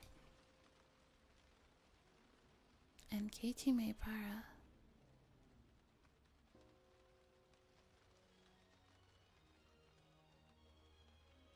late on the night of 11, he died of a fever, cause unknown. Records remain of the strange words he kept saying after passing the call, the way he died. An extra set of footsteps. Oh. That's interesting. So he did end up dying.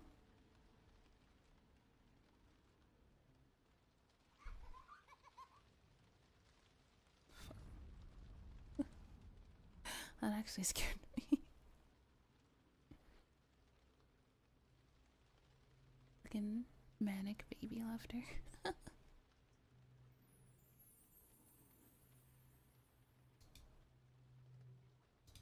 Okay.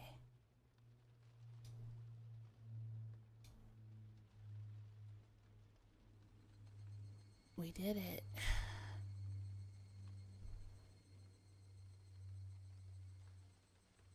Yeah, that was... I guess we can read the extra. You have no napkin.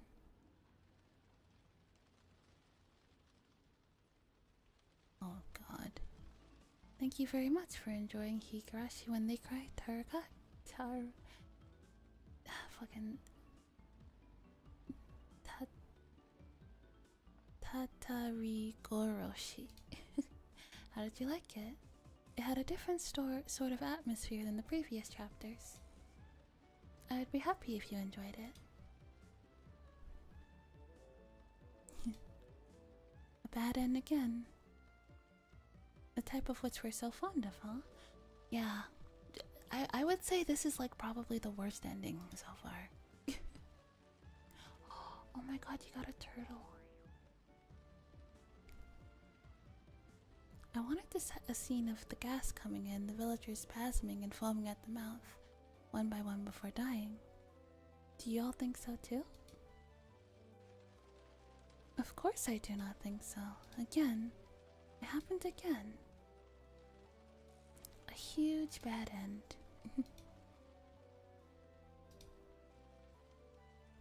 Huh? Mi-chan, you sure seem happy about the bad end. It's more like all we can honestly do is point and laugh. The terrible endings have been escalating through each chapter, and it finally reached accumulation, I suppose. Everyone died together as friends. As friends, Nipa. I guess you could say that. I die every time though, and I'm a little tired of it. Yeah. I guess he should change his name from Tomitake to, Father. The fucking blood bag. Fucking, generic, horror movie extra. Something like that. Will you guys stop? Will you guys keep gambling? If you gamble away your channel points, you won't be able to give me head pats.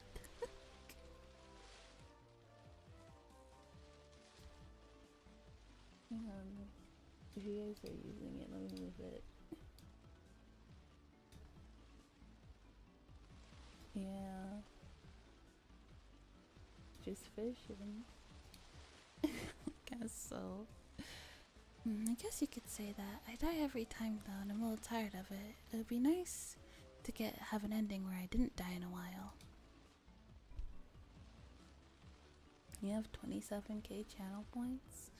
Nerd. Tomitake-san, you're kind of like a news reporter. When you die, it's like, oh, we're in the second half now. Thank you for the head pat. Kind of. Yeah, that is true. When he dies, that's how you know, like the story's like actually starting, you know. Okay. Now here are all the new character portraits that debuted in this chapter. Everyone give a big round of applause. First is Coach Ire Kyosuke-san. I'm honored to have your introduction. Hello there. It's funny how all these minor characters have a character sprite, but Keiichi still doesn't. Kirby's on the keyboard, god damn it. I was a minor character, but having a full portrait like this makes me feel really important. It's true. You had too many appearances and too much dialogue to be a minor character this time. I don't know if I'll appear in the next scenario, so please root for me. Thank you very much.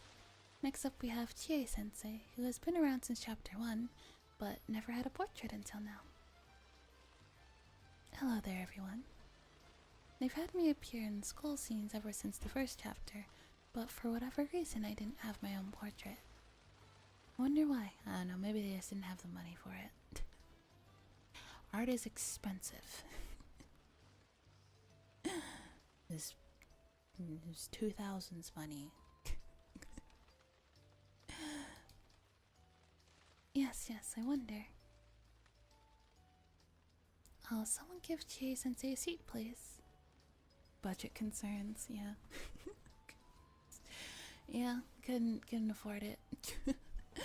Okay, now everybody's here. Rena, can you do the honors again? Okay, everyone. Pick up the cup nearest to you on your table. There are plenty of different drinks.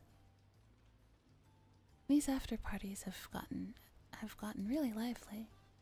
How many do we have here now? Including us, I think there are about 10 people. Now we finally have the same number of minors and adults. We can all drink without being ashamed. Speaking of beer, how is it that something so delicious when cold turns so bad when warm? One of the 7 wonders of the world, I say. Is beer only good when it's cold? Is it if you drink warm beers or like drinking a warm soda? Is it nasty? Okay, I'll pour some beer. 1, 2, 3, 4, 5, 6, huh? There were 6 adults here? Meep! I'd like the foamy barley tea as well.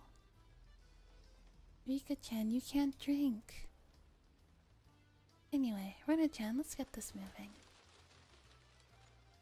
Oh, okay. Can I have everyone's attention, please? Alright, everyone. Excellent work on the Higurashi chapter. Cheers. Yay. Clap, clap, clap, clap. Not plap. Clap, clap. Not, in fact, plap, plap. That is very different. Okay, then. Let's get down to our traditional plot discussion. Still, though, this chapter just confused us yet again. Well, if anyone has an opinion, please raise your hand. Well, everyone's being so discreet. No hands? Then why don't I break the ice? Oh, excuse me. Could you change the music, please? Let's get down to business. To something a little more mysterious. Yeah, it's time to discuss serious theories. Game theories. Yeah, that's good. The mood has been set. Alright, Takano-san, take it away. I think just by poring over the Higurashi story, the mystery won't be revealed. I know what you mean. Obviously, that's how the stories have been set up. Was there something like that in particular? I don't know if I'm right, but in Nukkunuku, when Meibara-kun was eating in the restaurant with Oishi-san, Sonozaki found out, and it was a little mysterious, right?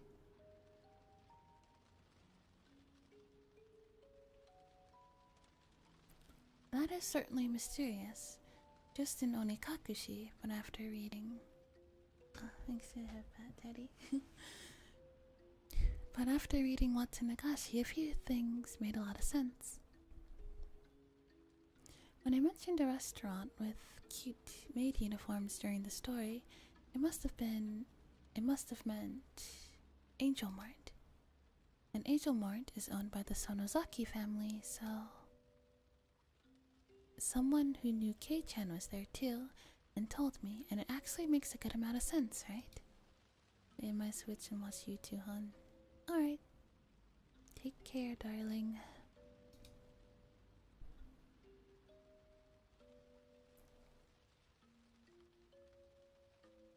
There are subtle differences in the Higurashi stories, but I think there's 3 facets that are the same for each. The character settings, for example. I was scary in Onikakushi, but that wasn't only because it was Onikakushi. It's because my character was the exact same in all 3 stories, isn't it? I agree with the characters being exactly the same. The most extreme case is being me dying in the same way, in the same place every time. No matter which story it is, you always die on the same day. there's a scene during Watsunagashi, Takano-san and Tomitake-san sneak into the ritual implement storehouse. That same scene may have still happened in the other stories, even though it wasn't portrayed. Oh, okay. I think it still happened.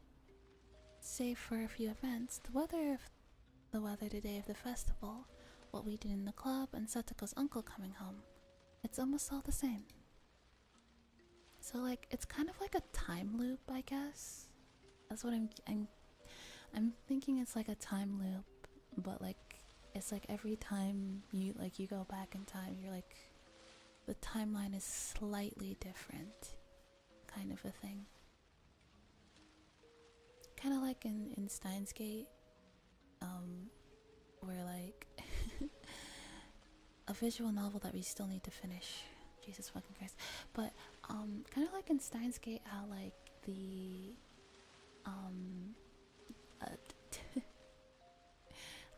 the timelines that the main character jumps through is like it's kind of the same, but there are just certain things are slightly different, and there are also some, if you're in like a particular like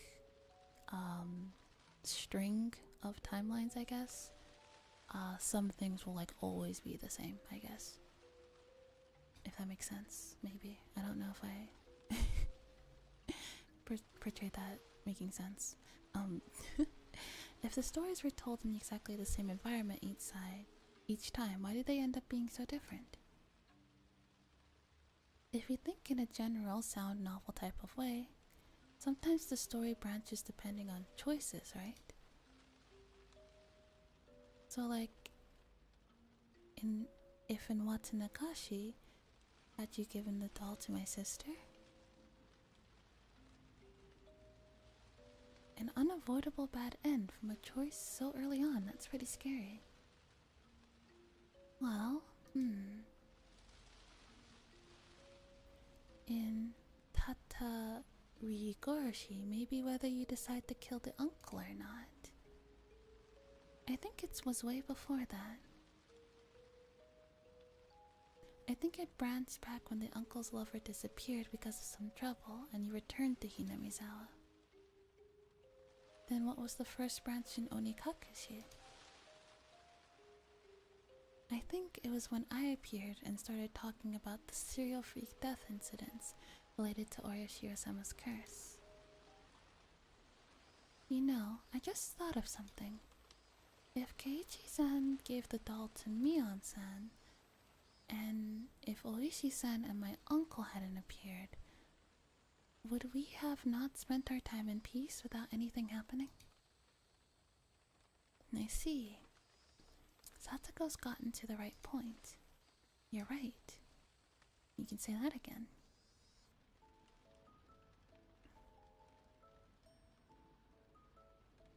Then maybe we should pray Oishi-san and her uncle don't show up in this dark story. If we can prevent Sonozaki-san from getting in a bad mood, will everyone be happy?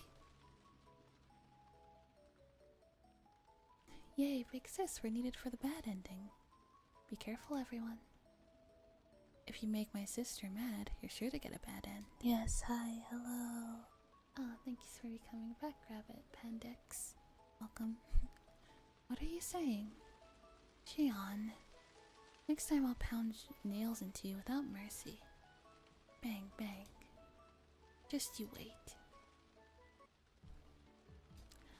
We can't solve any of the mysteries thus far, but we seem to have put together a plan for how to get the story to end happily. I wonder if that would really make us happy. Oishi-san and Teppei Hojo don't show up. Mion gets the doll. Is that all we have to make sure of? I think in the next game, I think they're gonna explore that. You're right. We're all forgetting the most important thing. Remember the Great Hinamizawa disaster? We cannot prevent natural disasters. We have everyone in the village put on...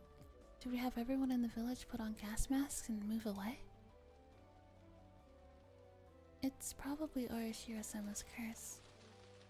We need to make sure not to make Orishiro-sama angry. This is getting a little tricky. We mustn't anger Orishiro-sama. What should we do in order to prevent that?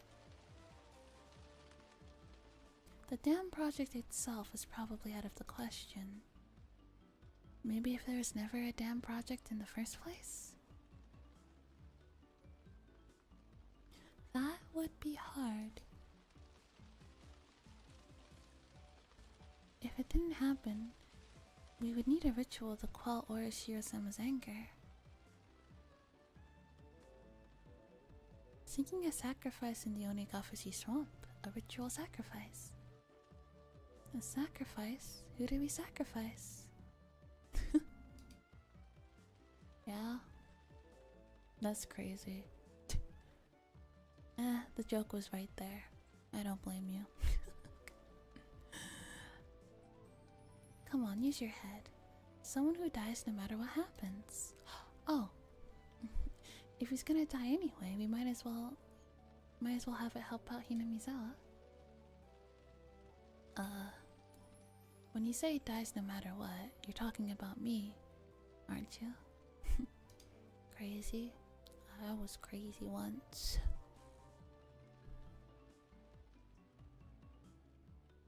I knew all along.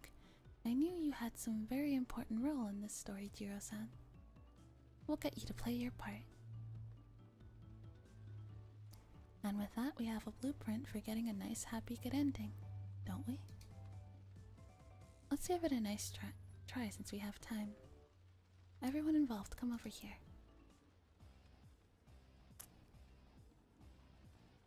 First, we stop Uncle Hojo, whose lover ran out on him from returning to Hinamizawa.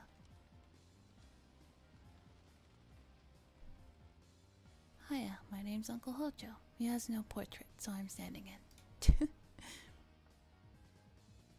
I'm so lonely and blue because my lover ran away. Time to go back to Hinamizawa, lock up Satsuko-san, and raise her into my maidservant. Why don't I take my motorbike back? I'll just put in the key, and click. Click. Boom. Judgment. To ashes and dust you shall return. Satoko-chan, don't you think that was a little too much gunpowder? I hope Coach is alright. Sweat. Next up, we stop Oichi from showing up. Me this time? Nufu. My name is Kurado Oishi. A hot, good-looking middle-aged man who looks like a blues singer. Sure, Jan. Kaboom. Meep. Judgment for you. Unless we forget a follow-up service for my sister. Come here, big sis. There's a cute doll for you. Oh, how nice. Yeah, I'm not really understanding this. And finally, we must quell Orishiro-sama's anger. Then, will our last actor please come up? Tie him up fast, wrap him and hang him. For 3 days, right? Oh, he'll sink for 3 days, right? We're not that patient. Let's just get it over with. Just fucking drown him in the swamp. With that, the case has been closed. The end.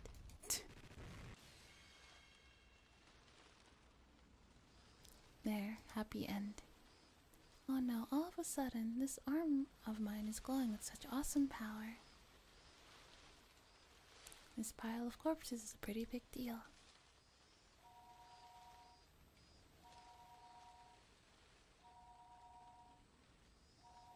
Huh? It's the phone. Hello? Oh, Keiichi-kun.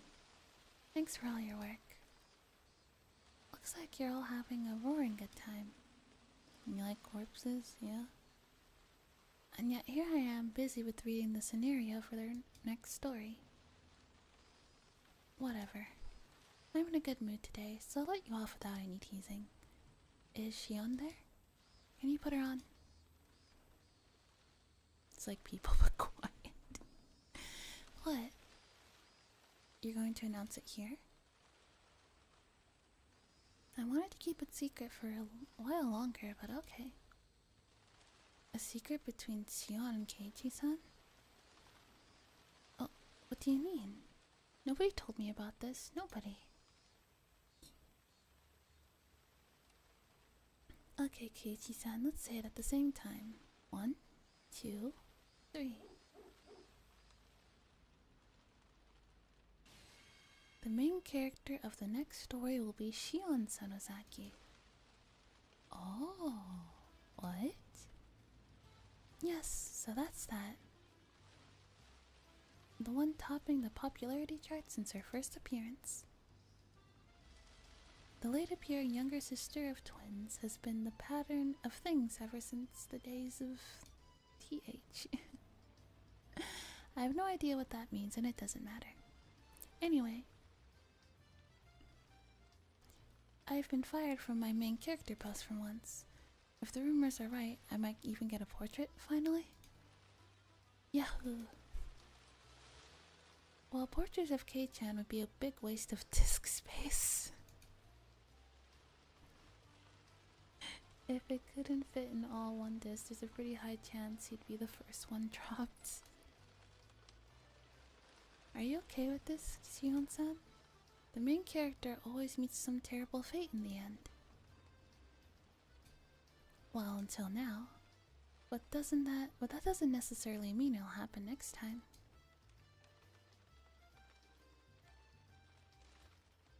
With Higurashi, we are already at the 3rd game in the Higurashi When They Cry series. This first half presented a lot of strange and exciting mysteries, but starting next time... Hang on, do I have the 4th game or no? I do not. Okay, I guess we won't be playing Higurashi for a little bit. Which is fine because we have quite a few other visual novels to get through. So, I'd like to finish Atri, My Dear Moments. So, I think we'll finish that one next. The mysteries will start to be solved in the 2nd half, marking the start of the investigation arc. Temporary name. That means it'll be a thrilling story where I become a detective and solve all these crazy, unfair mysteries. You better all think up good signature phrases. Like, "You, sir, are the criminal." That won't happen, never. You'll get too close to the 3 families' secret, be imprisoned, and get tortured. You're a shoo-in to meet a violent, unnatural death. Sis, I could say the same to you. Are you mentally prepared for me to see through all your mysteries and secrets? Then you'll have to apologize to me and commit suicide? No chance of Oyashiro-sama's curse for me, is there? Anyway, the new story to begin the 2nd half is temporarily called Meikakushi, or Eye-Opening. It is currently undergoing diligent development. We should be able to unveil it to you in the near future, so I hope you look forward to it. Onikakushi, Watanashi, and Tatarikuishi. What truths will y'all come up with after reading these 3 stories? Or will you just come up with more questions instead of theories? Rena has no clue either. For all of you warriors who have never yielded to these 3 mysteries and kept on fighting, we present you with one final scenario as thanks for your enthusiasm. One which we never originally planned on giving to you. Please enjoy it. Oh. We have We have a bonus thingy. I guess I'll take a water break before that. Oh wait. Character jump. What is this? Ah, oh, chapter jump. Why did I read that as character jump? I cannot. But yeah, okay. That's everything. Yeah, that was Higurashi When They Cry Chapter 3. It took a while, but we finally finished it, didn't we? Anyway, thank you all for hanging out with me today.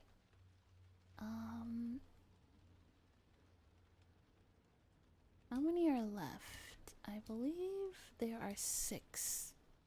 So there's 3 more, if I'm not mistaken.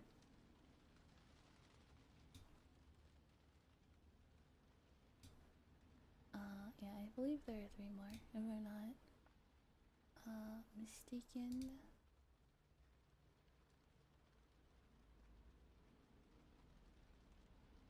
Yeah, there's 6.